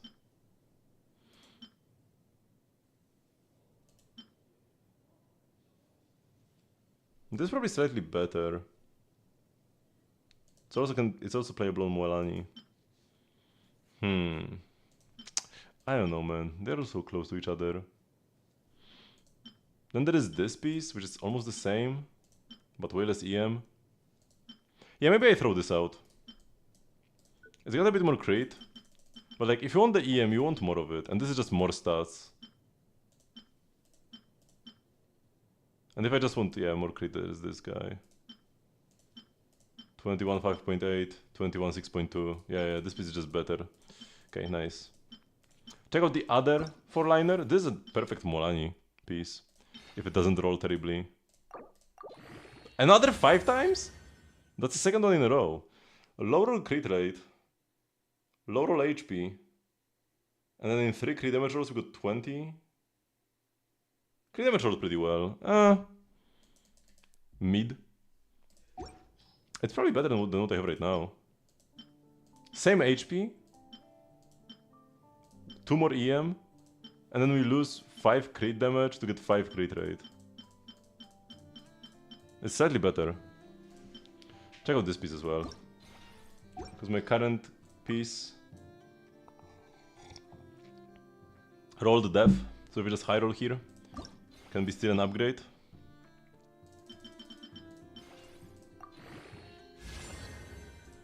I should have gone +8 immediately. The double bonus value would be bigger. 2.7 crit rate is... I mean, that's not the worst outcome. It's the worst good outcome. Okay, EM is just not great here. It can still be a good Mavuika piece, I guess. I don't really have double critters with EM. I do. I don't have double crit attack EM. Anywhere.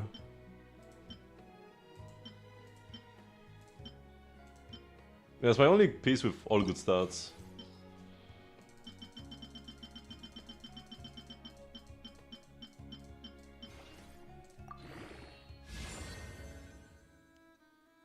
But team is probably the worst of them. I'll still upgrade it. It's technically the most substat value. I'm running out of EXP, by the way.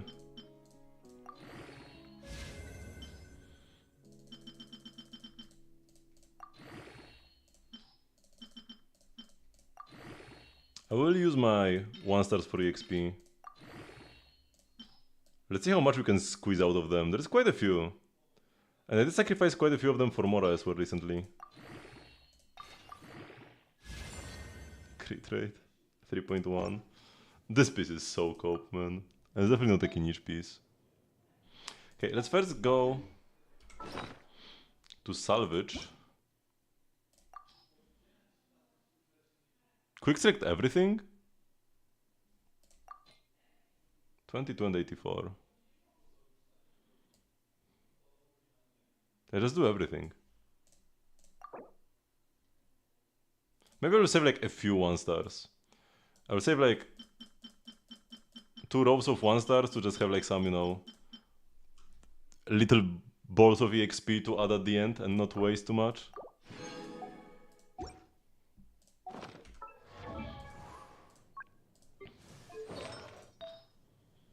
Okay, Suns.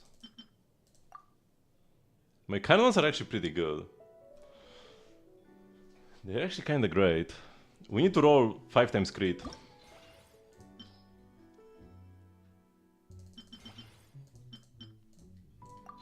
Five times bonus, that's huge. They didn't roll that well though. Low roll crit damage. EM mid-high rolls. And then the flat death.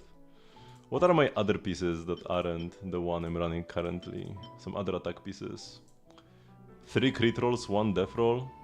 No EM. 3 crit rolls, 1 flat attack roll. 2 crit rate, 2 EM. So like the new piece is better than this. Kinda. If I roll 1 more crit, it's better. Possibly, maybe, not quite. Similar to this. Oh, this but worse is what I'm currently leveling up. I might just throw this. The low rolls kinda kill it. Yeah, and I have similar pieces already, like the one on Mavuika. At best it's like a side grade for Chaska. Chaska would prefer crit to EM because not all of her hits can react. Look at like this already.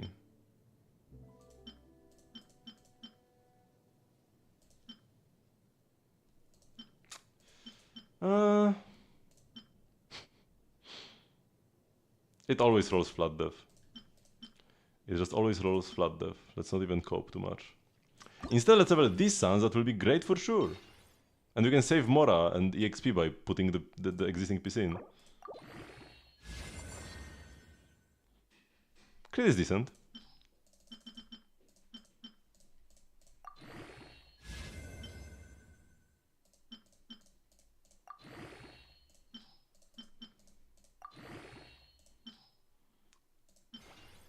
Ah, sure, let's put this in. Okay.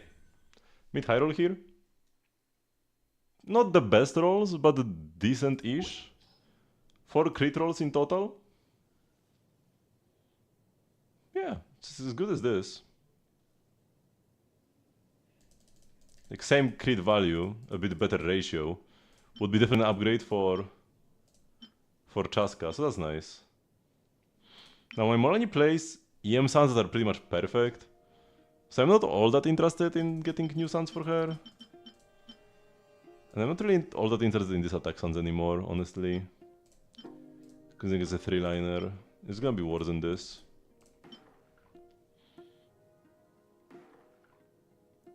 Yeah. If they had like ER at least, it would be something for Kinich. But the HP is worthless. I can check out these HP suns later. And then any huts. That's a crit rate hut.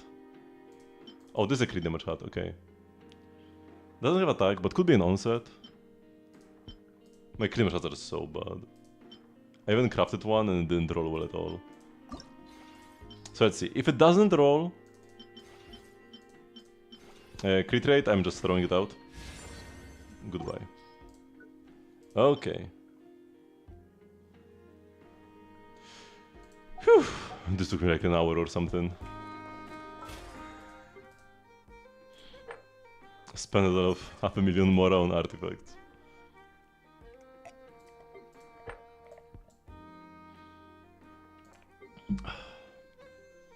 Oh yeah, so... Am I leveling my Lauma Burst to 9? Probably. Probably, yeah. Because... Even if I'm not the biggest fan of Nefer, she will still be the best thing to play. For now. In Stygian. And you want Lauma talent levels for your Nefer. So might as well get the books for her. On the other hand, I will also be farming books for Flints, but I will try to farm books for Flints before Haven comes out. And we won't have like all the domains available at the same time, like we had when Llama came out. I mean, we will have it when Flints comes out, but not just like later this week when I actually start farming for them, because the Stygian period will be over and I will just have like a couple days to pre-farm a bit for Flints. So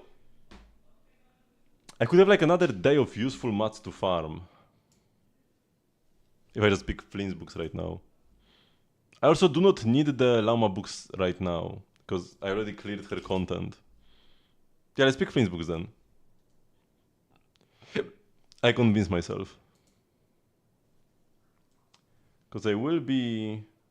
Actually, you only need 1 crown on Flints for like max damage. The other 2 talents are kind of worthless. Yeah, both. I want to say I will triple crown him. Both of these are worthless.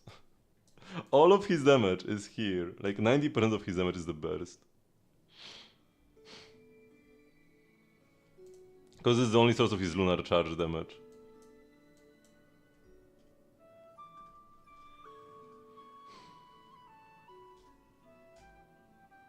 Either way, he needs vagrancy.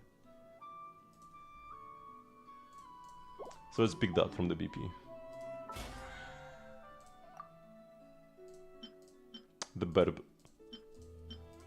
One day after dinner. Because I'm definitely I'm insta crowning Flins. Yep. For sure, for sure. And I might even give him more. What are these? Oh, these are like the Mora spots. Oh! No. Wait, for a sec I thought that it's the girl from the quest. Wait, there is some interaction here though.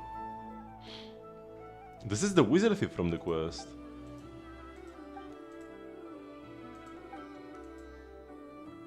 Oh no, it's the Mora thief who emptied Paimon's secret stash.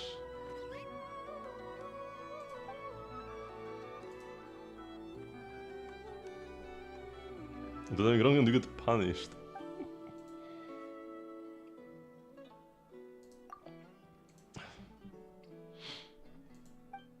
This kiddo is so much bigger than the other kiddos actually. I didn't even notice.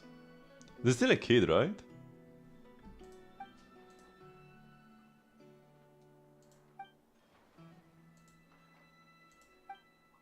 Have we ever seen Helka? A lot of these kids talk about Helka. What if Helka is playable?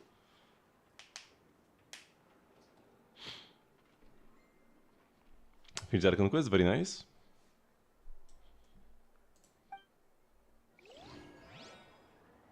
$10k Mora. Wait, so the wizard thief stole Paimon's Mora, but then I am the one who got it back? I kinda stole Paimon's Mora in a way. Also, Nod-krai is here. Hello.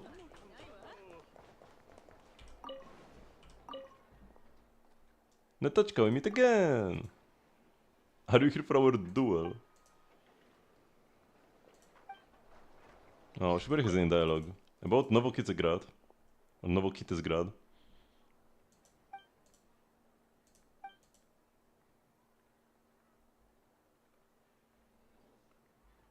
And yeah, she expected a lot of Fae. But there aren't really any in Nod-krai.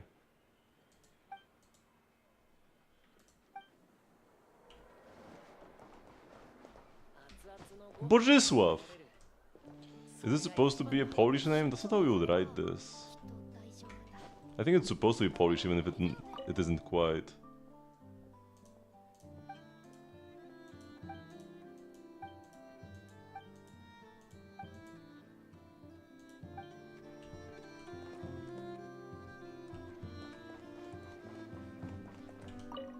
Lucky spin? What is this one? Hot dog will tell you your fortune. Oh, small animal I hear.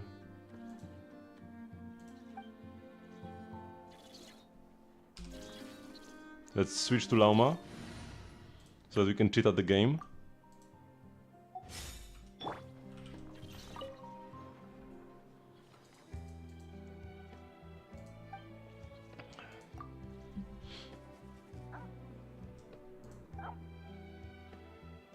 Spin the wheel and stop the wheel and there will be good food.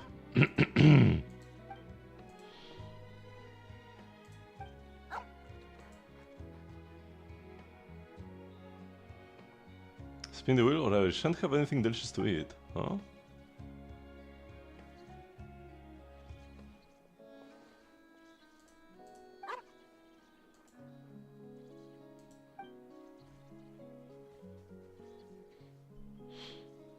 A good ending.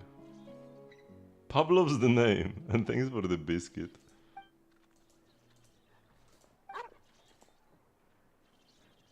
If the wheel is fine and stopped, good food will drop down. That's how it is. How it always is.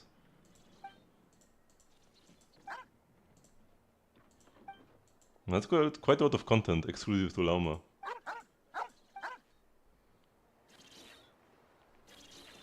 Oh, and the dog wasn't here before, and now it is.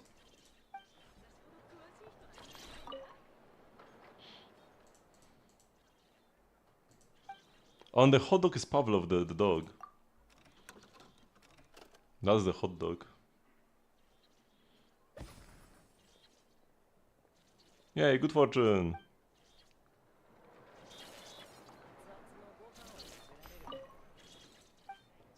That's it?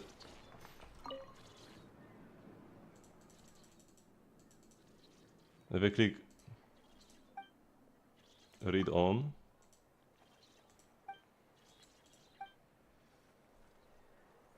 Pavlov is watching. The doggo. Okay. Whoops. Oh, we can grab more smetana.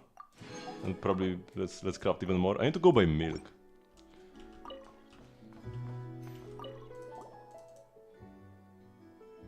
Oh, Maita gave us this and said if we just mention her name, because Katya might buy us drinks if she's in a good mood.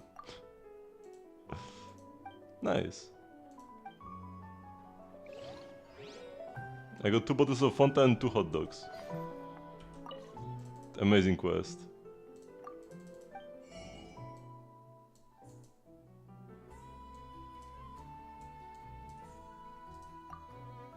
Discount for completing Allergy of Dust and Lamplight. Oh yeah, so we are getting a discount for completing the quest. That also gave me the thingy. Is this sugar cheaper than usual sugar? She sells in small batches, so it probably is actually. 405? These seem pretty cheap actually.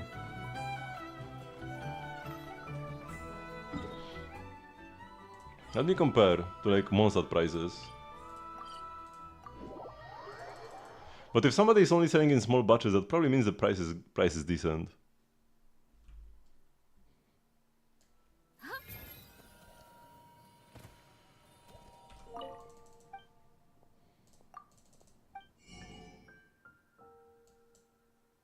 Oh, because you cannot normally buy sugar.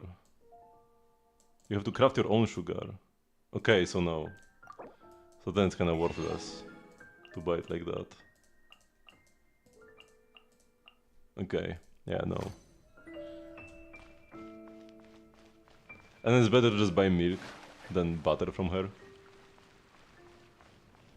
Cause wait, how many milks do you need per butter? 2. Yeah, so the butter was more than twice as expensive as the milk. Yeah, it's not worth it. Even with the discount. A bit unfortunate. But it makes sense that the like raw ingredients are better than the processed ones.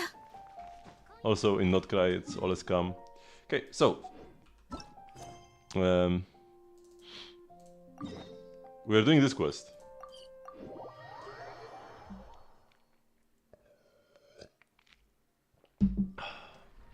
And got distracted. Also, I finally have space in my artifact inventory. Yeah.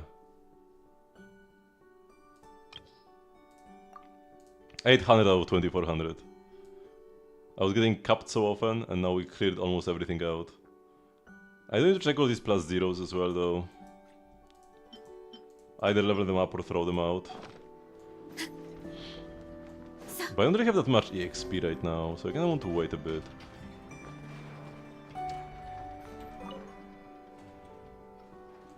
We got the portable bearings. It's okay if I'm the one to make the trade. We need to find out who they are.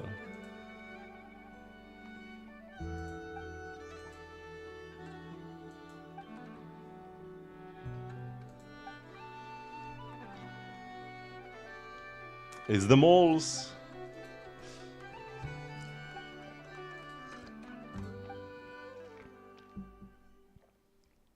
I mean, it could be... Wait, what? Count to 77. It could be wizard thieves, but it's probably the moles.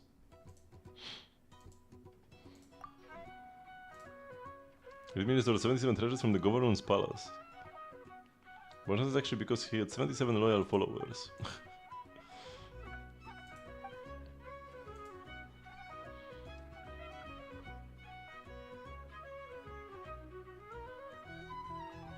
Let's open our eyes at 76. It feels like cheating if you don't follow the rules.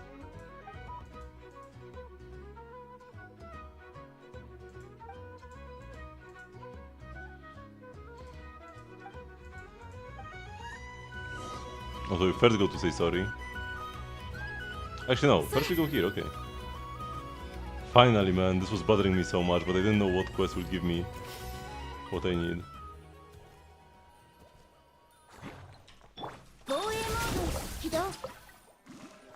Exploded.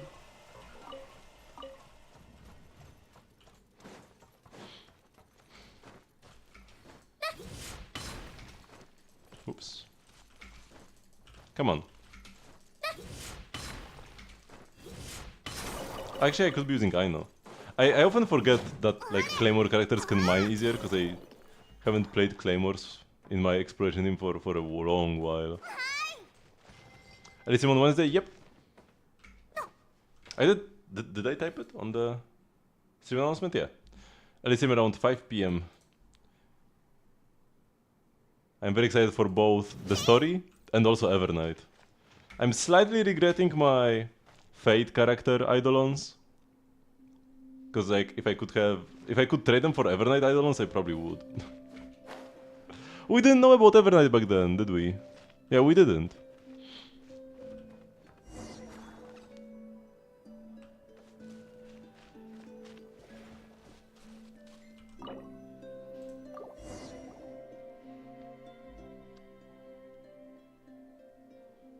Start from 1.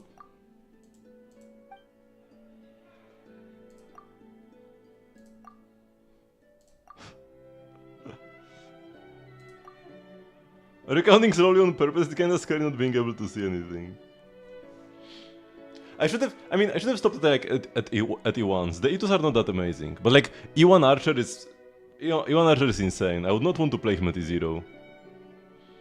And E1 Saber is also great, but E2 for both of them is kinda mid. While E2 Evernight is an 80% damage gain over E1. And like, E2 plus E1 is like 220% damage of E0.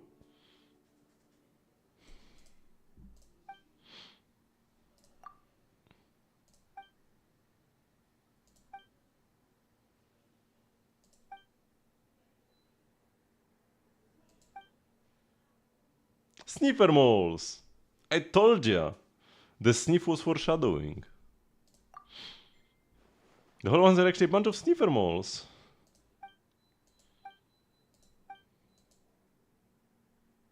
We should get Llama to help.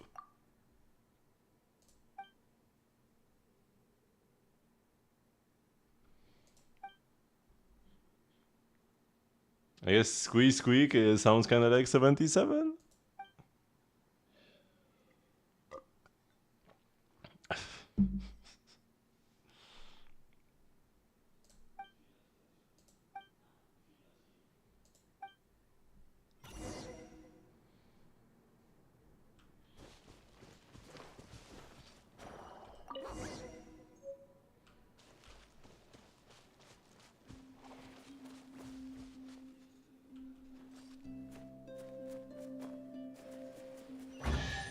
Oh! A gift for me!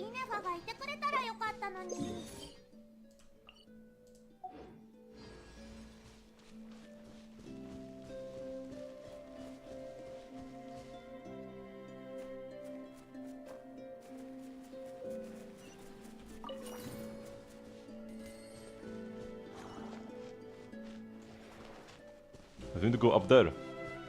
We need to go there. I guess I will first follow them all.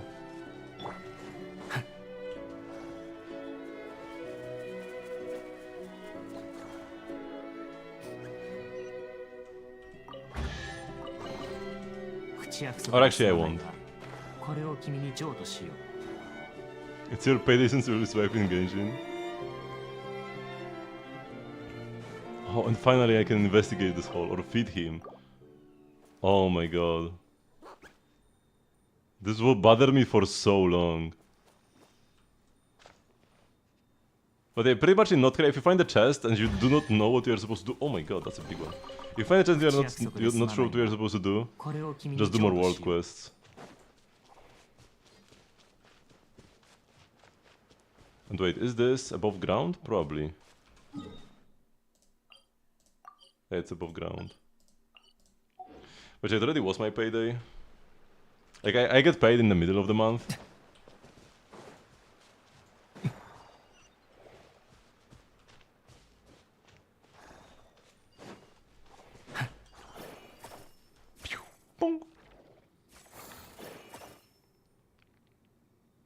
It's actually kinda rough. Huh? Wait, what's up?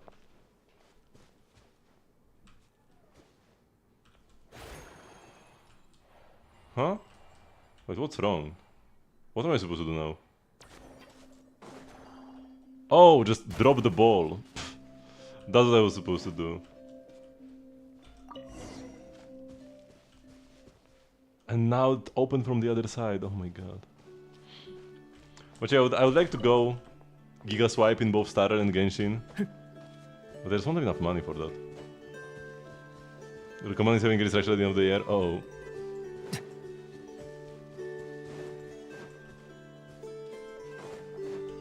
I'm hoping he will survive the restructuring.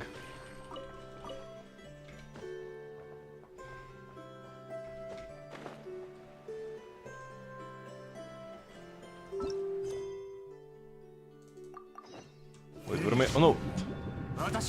Okay, where am I going? Wait, where am I going? Wait, is this the... Did it just get blocked again? Isn't this the hole that just got unlocked for me? And now it's locked again? Am I tripping?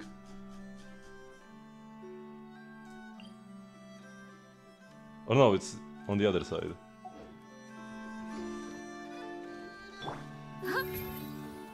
Maybe it shouldn't be at risk, but they always say that. Wait, what was the little hole they just opened for me? When I get lost so easily. No, was it here? Did it get closed again? No way, did they bug this out? Okay, whatever, let's go back through the main entrance.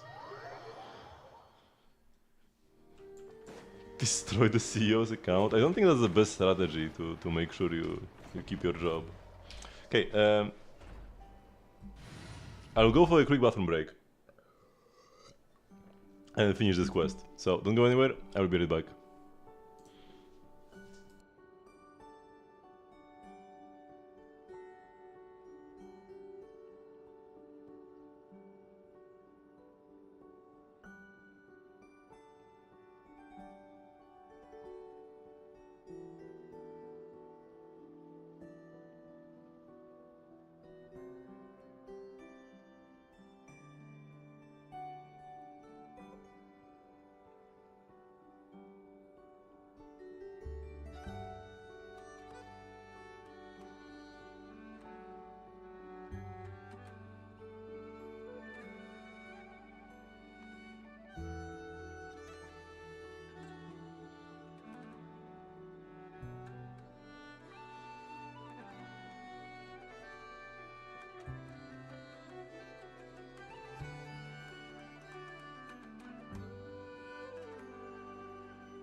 Okay, sorry for the delay, we're back.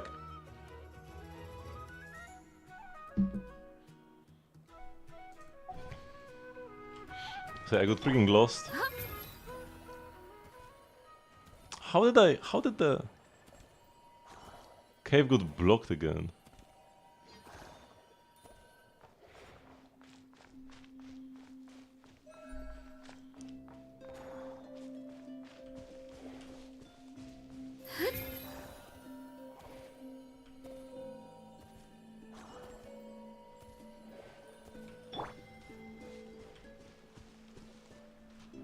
Did I break the quest? Or am I supposed to go up there? Like, what is happening right now?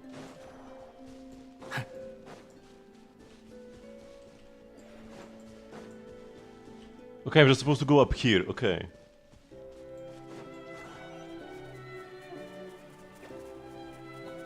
No, wait, this reset? Wait, the whole quest progress reset.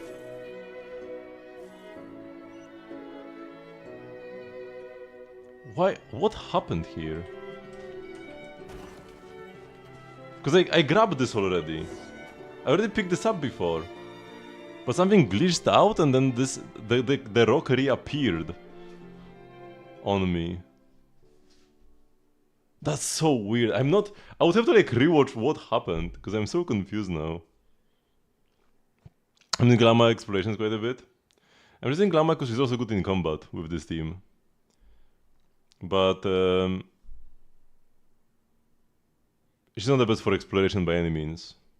If I just want exploration, I would be using Varesa or Chaska instead. But this way I have a pretty fun team for combat and also for friendship at the same time. They're using them as bedding. Or it has something to do with the colors.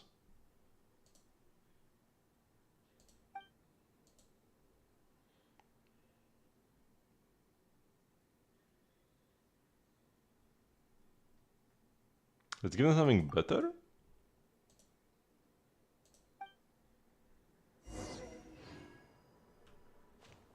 Okay.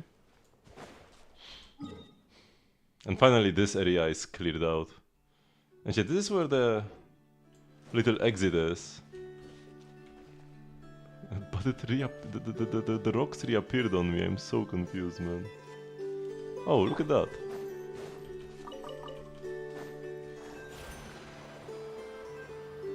Mana box here and then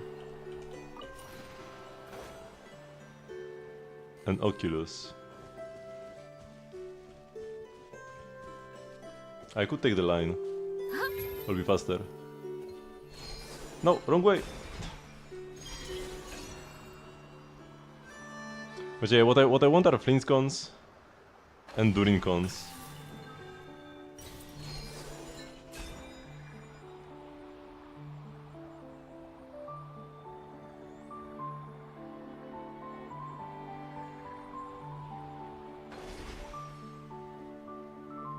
Oh, I'm right where I need to be.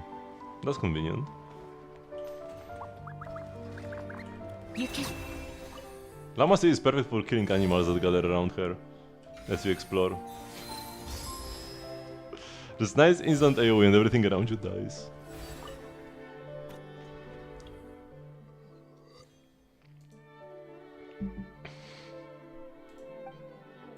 You can rest easy.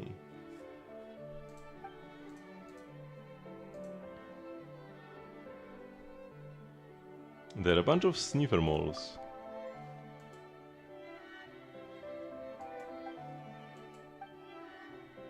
It'll find everything you uncovered.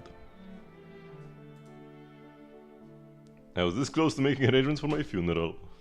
The other girl related to sniffer moles. The little Shangling look-alike. She was also talking about funerals all the time. What's up with sniffer moles and death?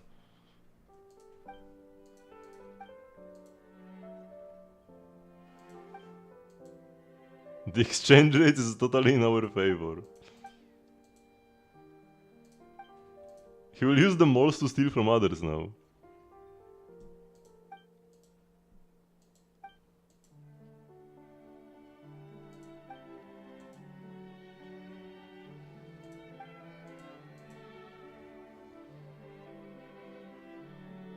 Textbook treasure hunter's instincts. Former treasure hunter.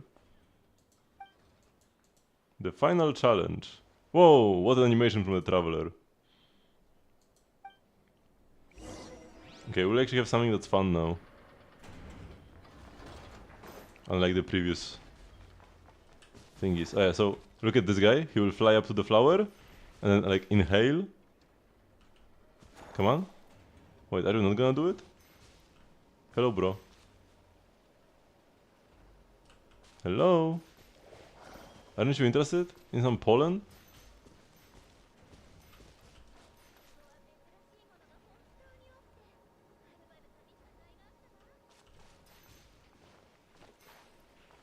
Come on. What a stubborn fly.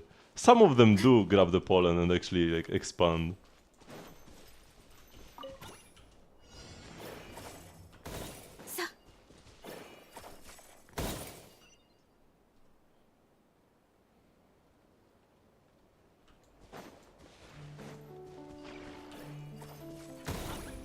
It's the same thing as before. Just now with moles.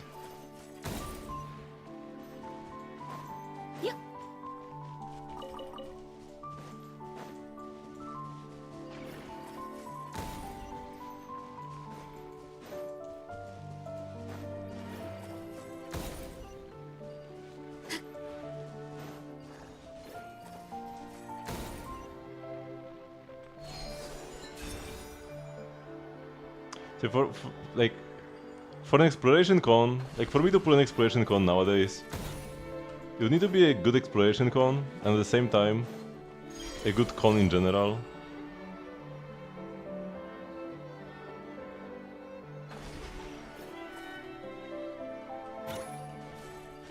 Oops. I'm just gonna pull for something that's only exploration like Llama C1 and useless in combat. Do you know who was helping us in the part of the story quest with the books and the shielding the cannon? Most likely Nicole. She is probably a silly, so...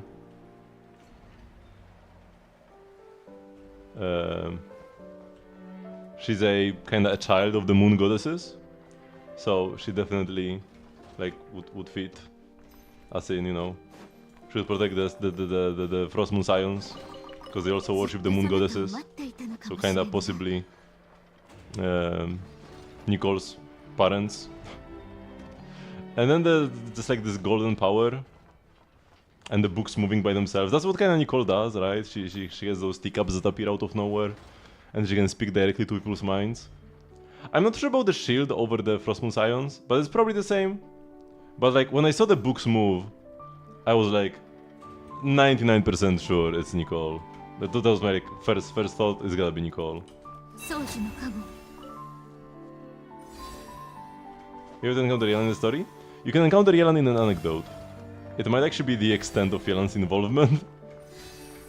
But we'll have to see.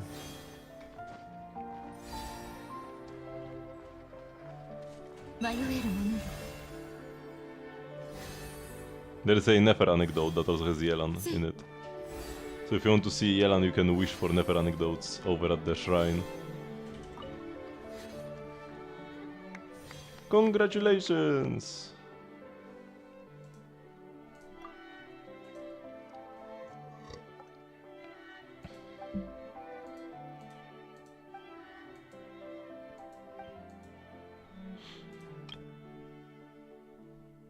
It was Vinyl Treasure Hunter, Vinyl Training Ground Boss. It's not much use anymore.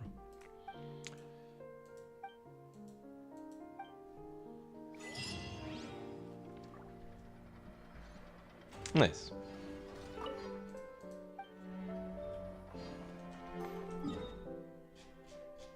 And I've got almost all the chests in this area cleared. I guess let's grab the last few chests that are remaining around here. And then I will do this island next time.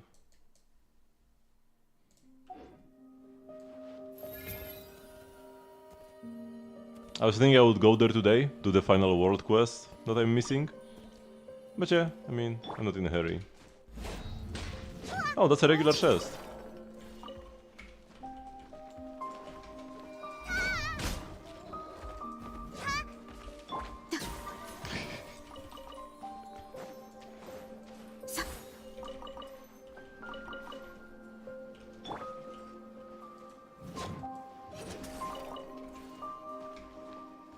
Yeah, more of the Fatui might show up later.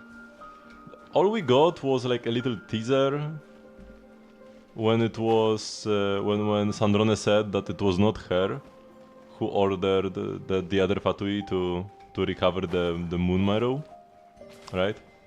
Because the Fatui showed up at the Frost Moon Silence and they were like, give us the Moon Marrow in 3 days or we'll just like F you up. But then later Sandrone gave it to us willingly. And she was like, I didn't want it anyways, it wasn't me who ordered this. So it was probably, like, it could have been Dottore, the most likely guess. But yeah, Dottore, Arlecchino, and possibly Piero are also in Nod-krai.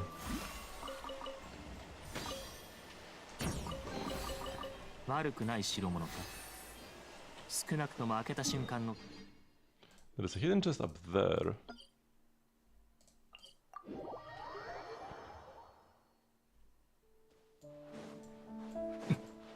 Let's grab these guys as well. Lama Holdi disables their regeneration.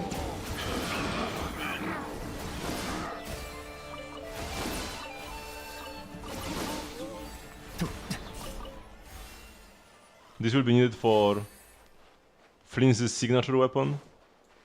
I'll try to get C1 before that, but we might get both. But yeah, if I want to get Evernight as well, with some Eidolons. At least Zenless is easy. I'm not really tempted to swipe for anything in Zenless. I already have like 200 pulls for no good reason. I don't even know I have so many pulls. I skipped, like, I didn't even fully skip Seed, I just lost the 50-50. I skipped Fufu and then lost the Seed 50-50. And somehow I have 200 pulls. I have no idea how that works. But I'm not about to complain about having too much currency.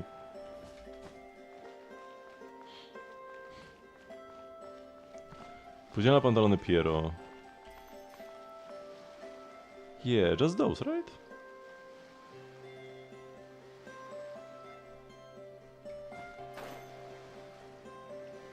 Oh, there's a guy here.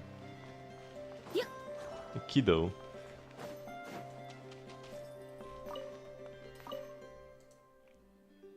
They're performing some kind of ritual.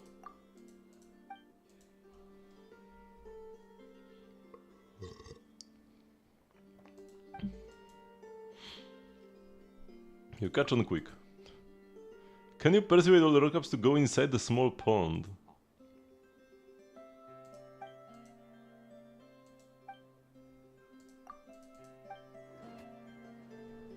Oh boy, there's a time limit.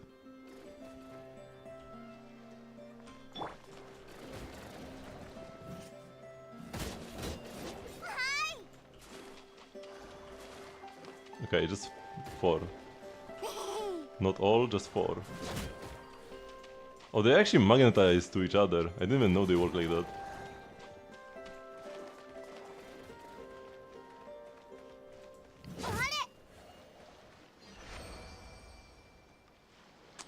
I mean, because Pantalone and maybe Pulcinella as well, they're like part of the project Stuzia, which might be something different to the project here in Nod-krai. So I might be busy doing something else.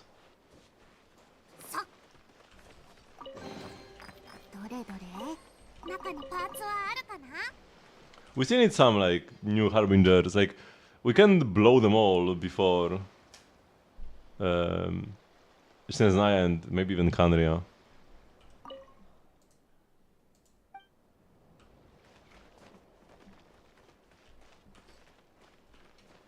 Oh, but these guys are not being magnetized to each other right now. Do I need to hit them? No, they're just not active. Yeah, I never noticed the crabs magnetizing to each other before, and now I see that it's not really a thing. Or it's only when they are wet or something? Why were they magnetic before and not now?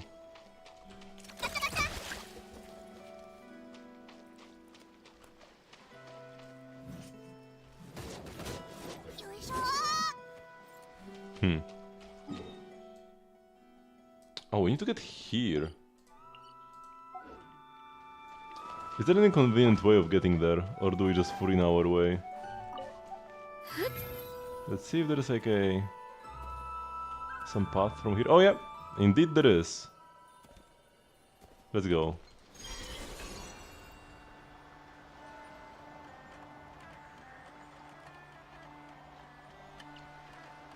Oh, it's a challenge. But for now I'm not even really too concerned with Sneznaya. I'm living in the moment with Nod-krai. Oh, what's happening?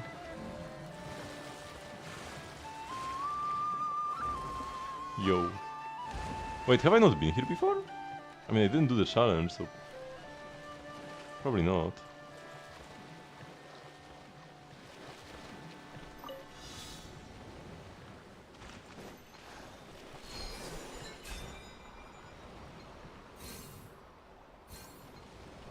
I need to bounce between the lines in the designated spots. Oh no! Oh man, we failed. I need to do like another... a full circle because I didn't grab one.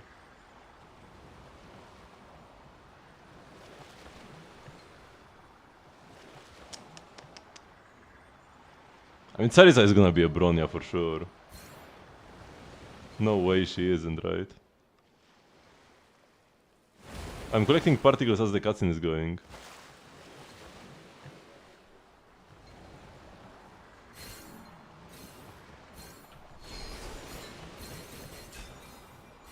So that's kinda messed up.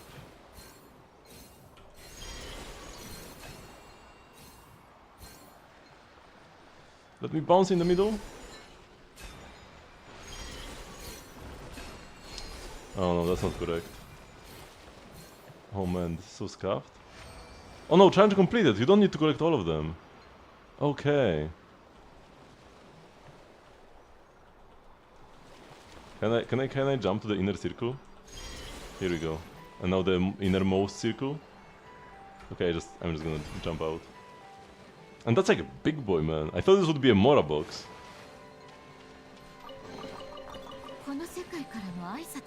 How are our pools looking after going through most of Nod-krai? How much is this? 74. That's a pity. I mean, in a good way. That's it's enough for soft pity. Plus the 8, so we pretty much have guaranteed 82.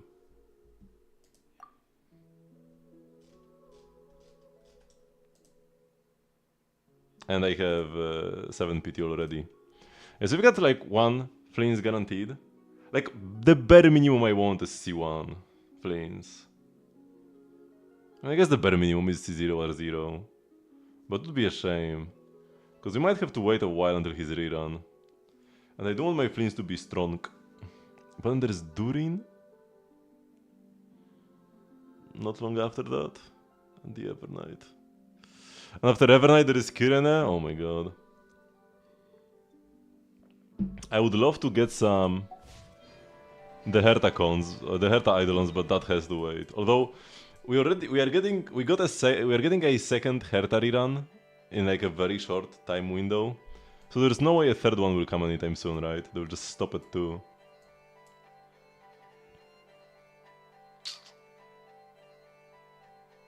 Let's grab this.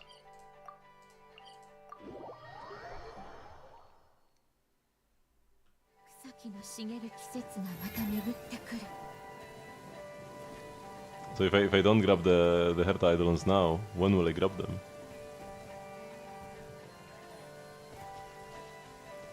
Also, Star Rail is the only game where I don't have any top-up bonuses left.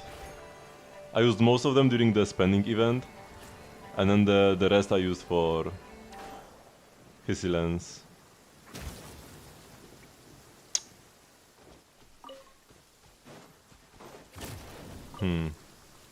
Oh, what is this?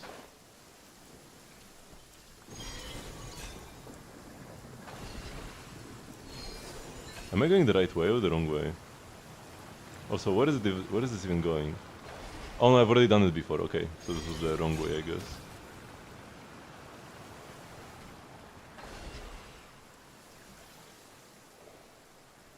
Oh? Okay, I would have to do some, like, shenanigans. Instead we can just fly up to it. Should have used the red feather fan. Rookie mistake.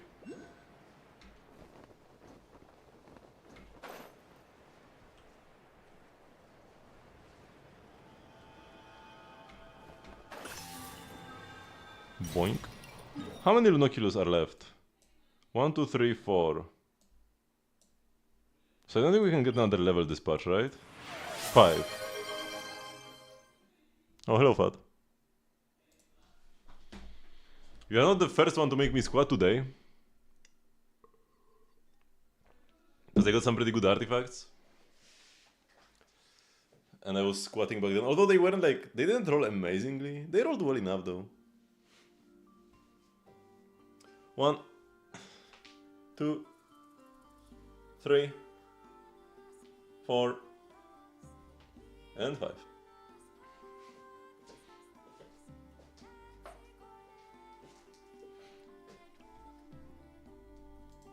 Okay, we'll get this. Whatever this is, this chest, challenge, Mora box, whatever. And we'll be Genshin and Rhythm Gaming.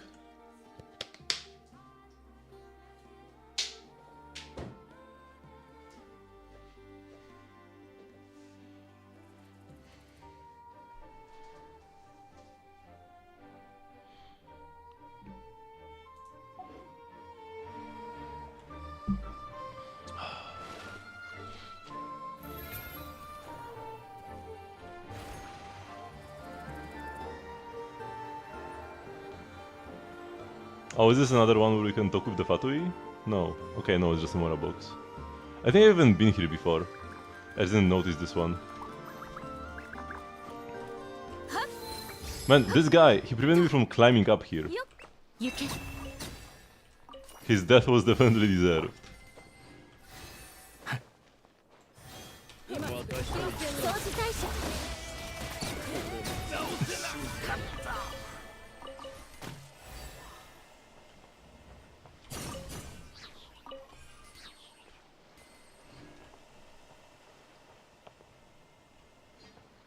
You don't want to pick up the Oculus in Columbina's scan, it looks so beautiful.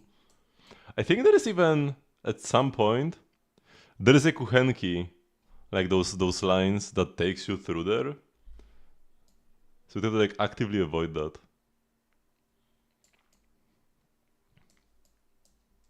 Okay, there are a couple of things left in Nasha Town itself, but most of these planes are cleared out now.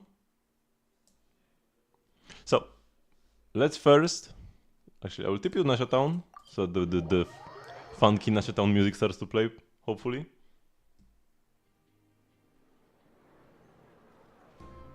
Here we go. I was hoping for the other song, but it's good as well. And let's do Genshin.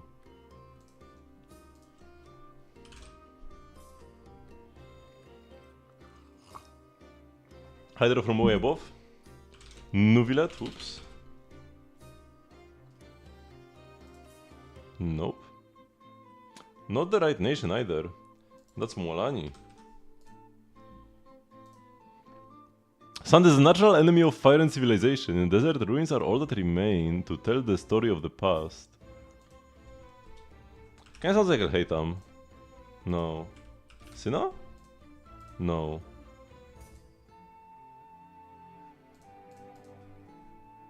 Candice?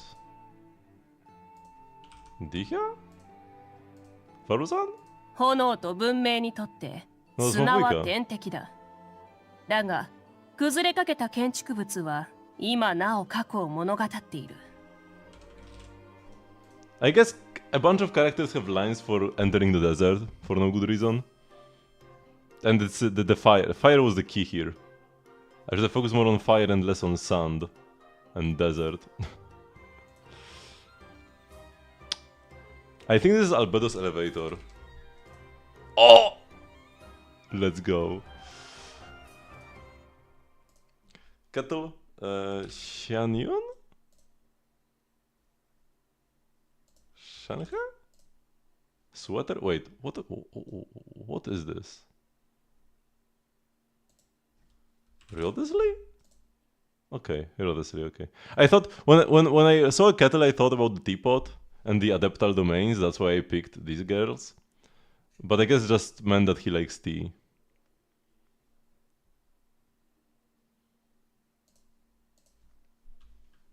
It's Shuei! Oh man.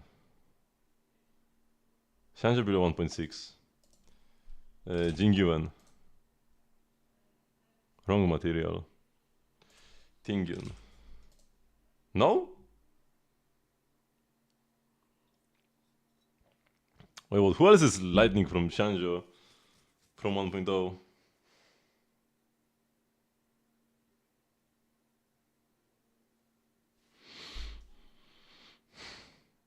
Bailu.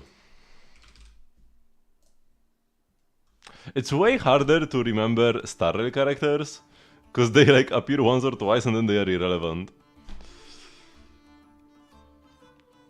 In Genshin, if you are not named Emily, you will reappear. Eventually. Gotta be Himeko here. Random flower number 86. Sunday. No, it's not Sunday. It's not Luocha either. I need to see the name. Or the ult. Because like, what is this? Maybe it's like a targeting reticle. Maybe it's like Deherta. Decadence False Twilight. It's like Black Swan? Oh, it is. I got the name right. Let's go.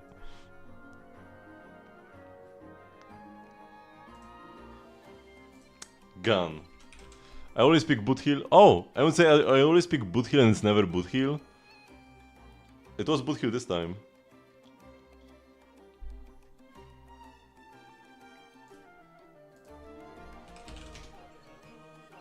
And you know what's a shame? Yesterday, I think it was quote. No. Ability? Also, it was 2 days ago. Because we moved that like it's always Shuei, and like 2 days ago it was Shuei, but I did not do the Genshin on stream, but rather off stream afterwards. So that was pretty sad. Okay, nothing in common. Nicole third. Wait, this is getting scary. Wait, what? I only have 2 more guesses.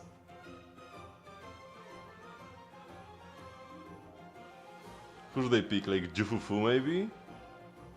Because she's fire stun. Jufufu seems like a good character to pick here. Okay, it's Yunkui Summit. Wait, but is it? Oh shoot. Is it Pan in who? Oh no, it can't be Pan because it's not physical. Okay, it's Yishuan. Yeah, but because she has a unique attribute, so you cannot guess on that, based on that, and she has a unique specialty. If not for the fact that I already had physical eliminated here, it would be a 50-50 between Yishuan and Pan in who. Because he also is the same mass, I'm pretty sure. That was spooky, man. I might get one day a setup where I like fail through no fault of my own, I just get unlucky.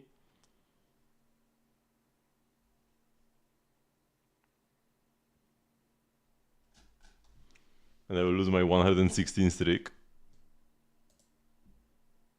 This one was hard.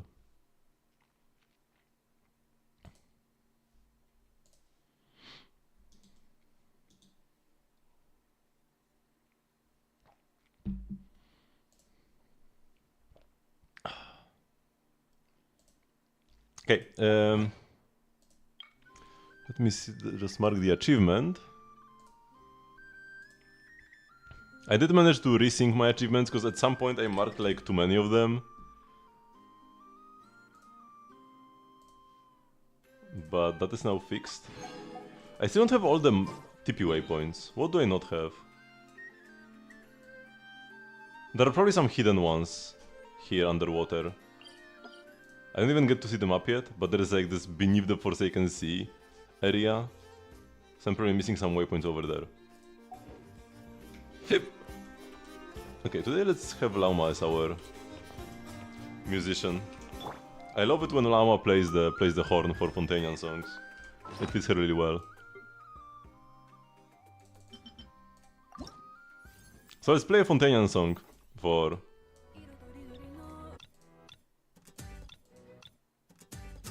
Let's go! With this one. Navia's song. Been a while since I played it.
The song should end here.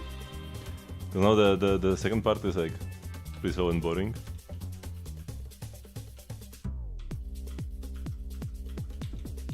I guess not as bad as I remembered.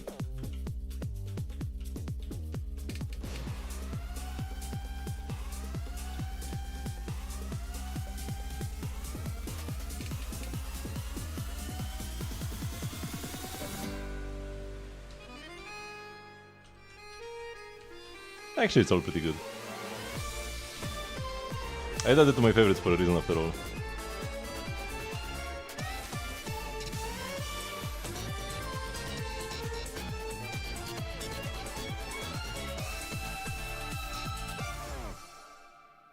Oh, and this is the ending part, that's kinda boring. But I guess this is the very end, the few final notes. There was a song that kinda like got a great first half and then just slow and boring. I forgot what it was though.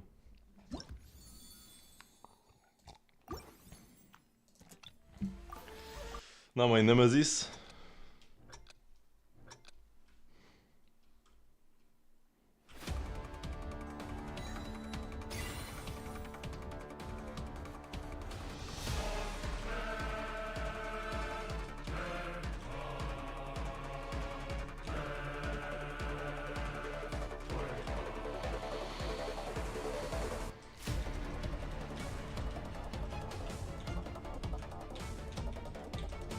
I got a good... Wait, let me retry once. I got a good too early.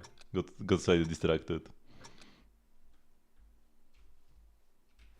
Got slightly depressed by thinking about playing this song. Got me depressed and I got distracted. But one day I will clear it. I love how Llama's horns look when you have Ascendant Gleam.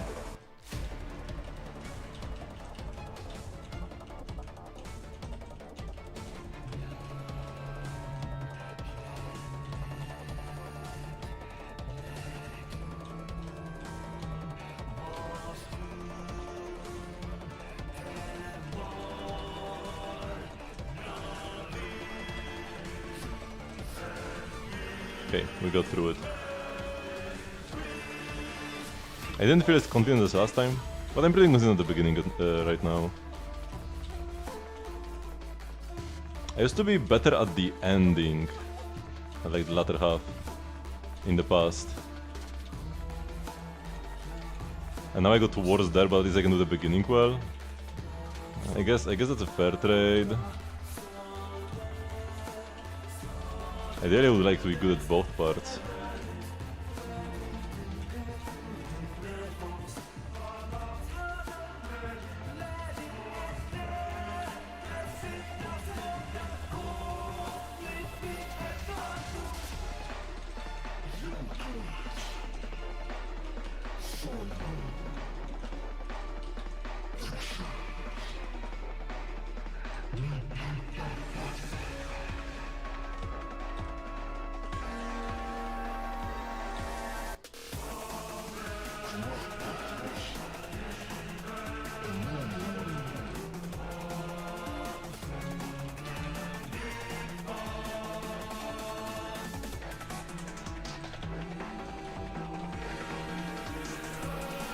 One good, man. One good.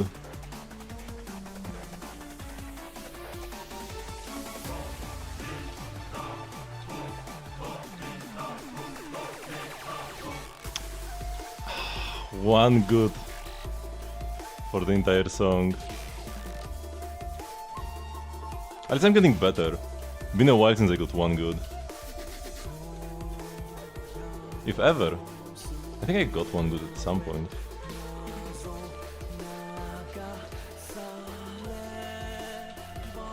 I mean, I still need to finish.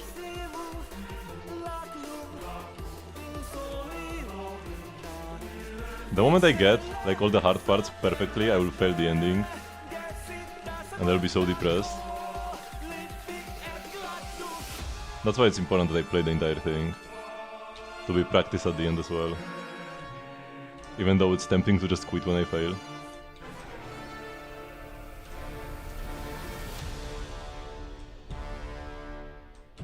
Maybe maybe there was no good and I just missaw that.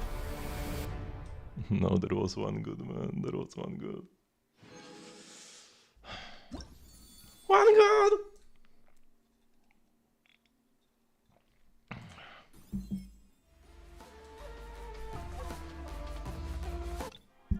Oops.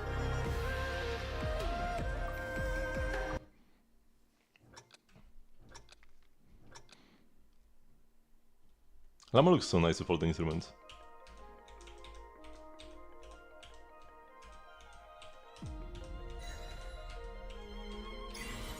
She should be a musician, and not a priestess.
Is die klap?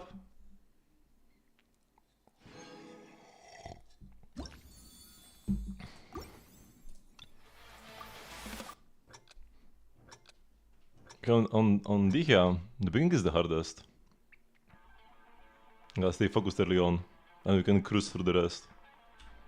Not quite, but the beginning is the hardest.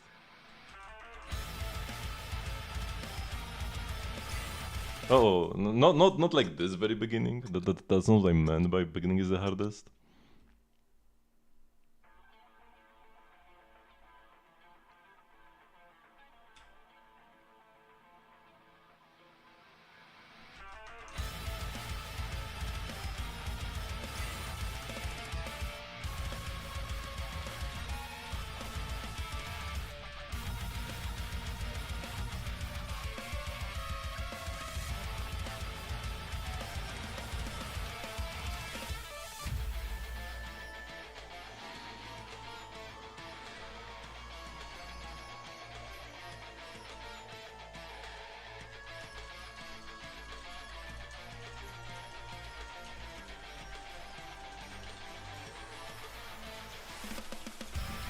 Ah, man.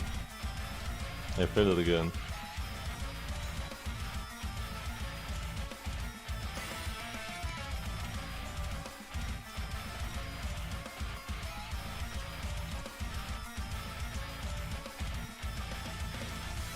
And this map is so fun to play.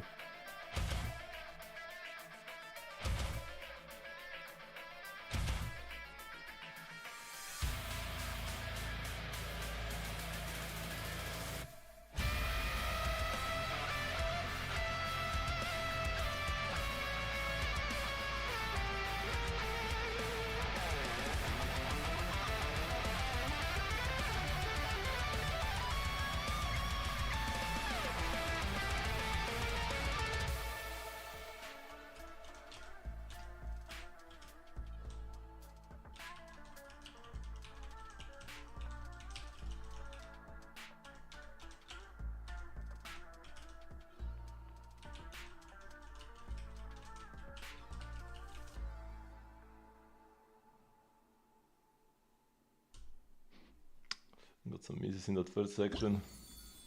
Two misses early and one good was later.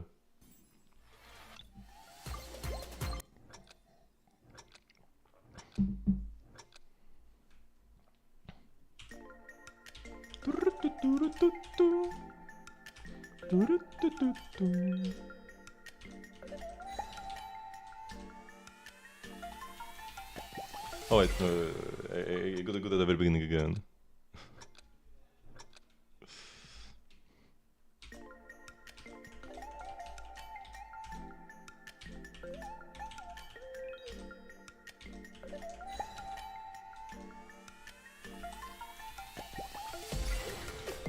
Almost got a good again at the same point, but avoided that this time.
I think I got the good at the same place as yesterday. What is the trickiest place? That makes sense.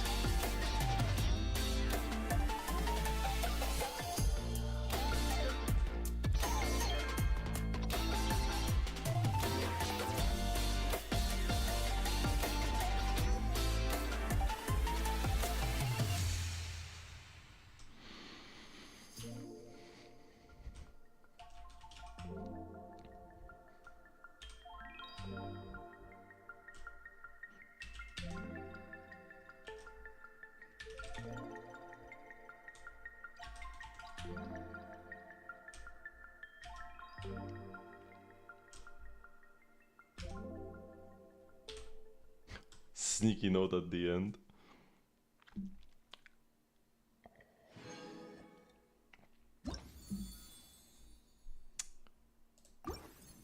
I will do one more try from Nyamnya. I feel like I can do it today, man. There's just like this one good was so avoidable.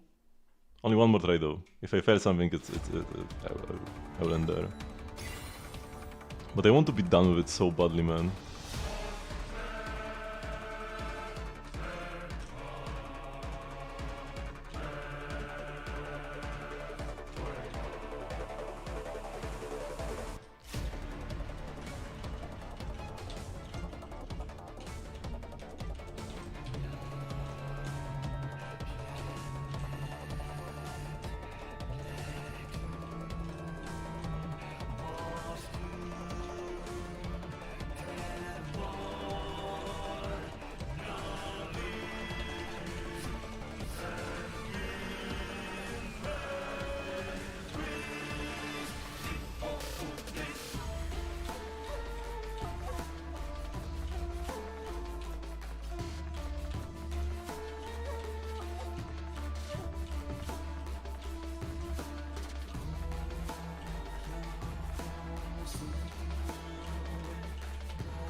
Oh, I almost messed it up. Barely lifted the finger.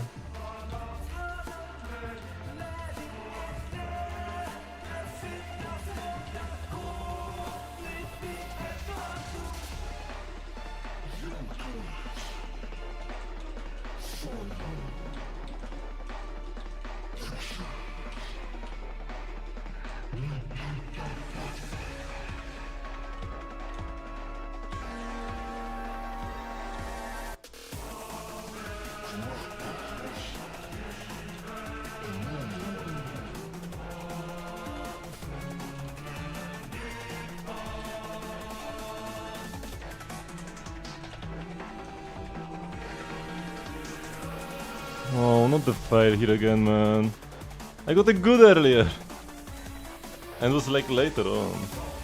Okay, let's ace this at least. No, I failed this as well. Okay, man, I'm just gonna ace it. Man, I had such a good try and then this one was same as always. Oh, well. We have a new week. Is there anything else I forgot about a new week? Weekly boys will be done later. Oh yeah, like forging, cooking, stuff like that. But yeah, we can do that later as well. This will be available in 2 days. I could wish for an anecdote, but I just kinda want all of them. Nothing in specific. I guess like, I know? Cause she can give me the bolt. The one bolt I'm missing to upgrade her Ducky. But like, that's not something I need to worry about much. Yeah, cause I need the 4th bolt.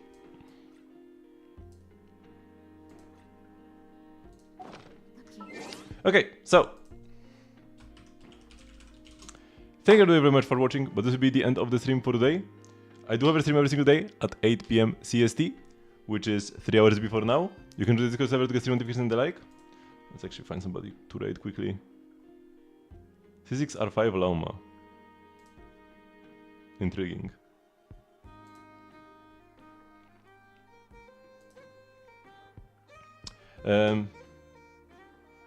Tomorrow we're playing Genshin again.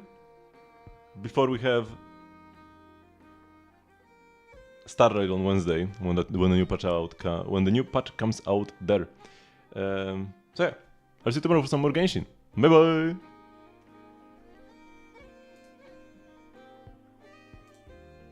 動物たちの行動で気になることがあれば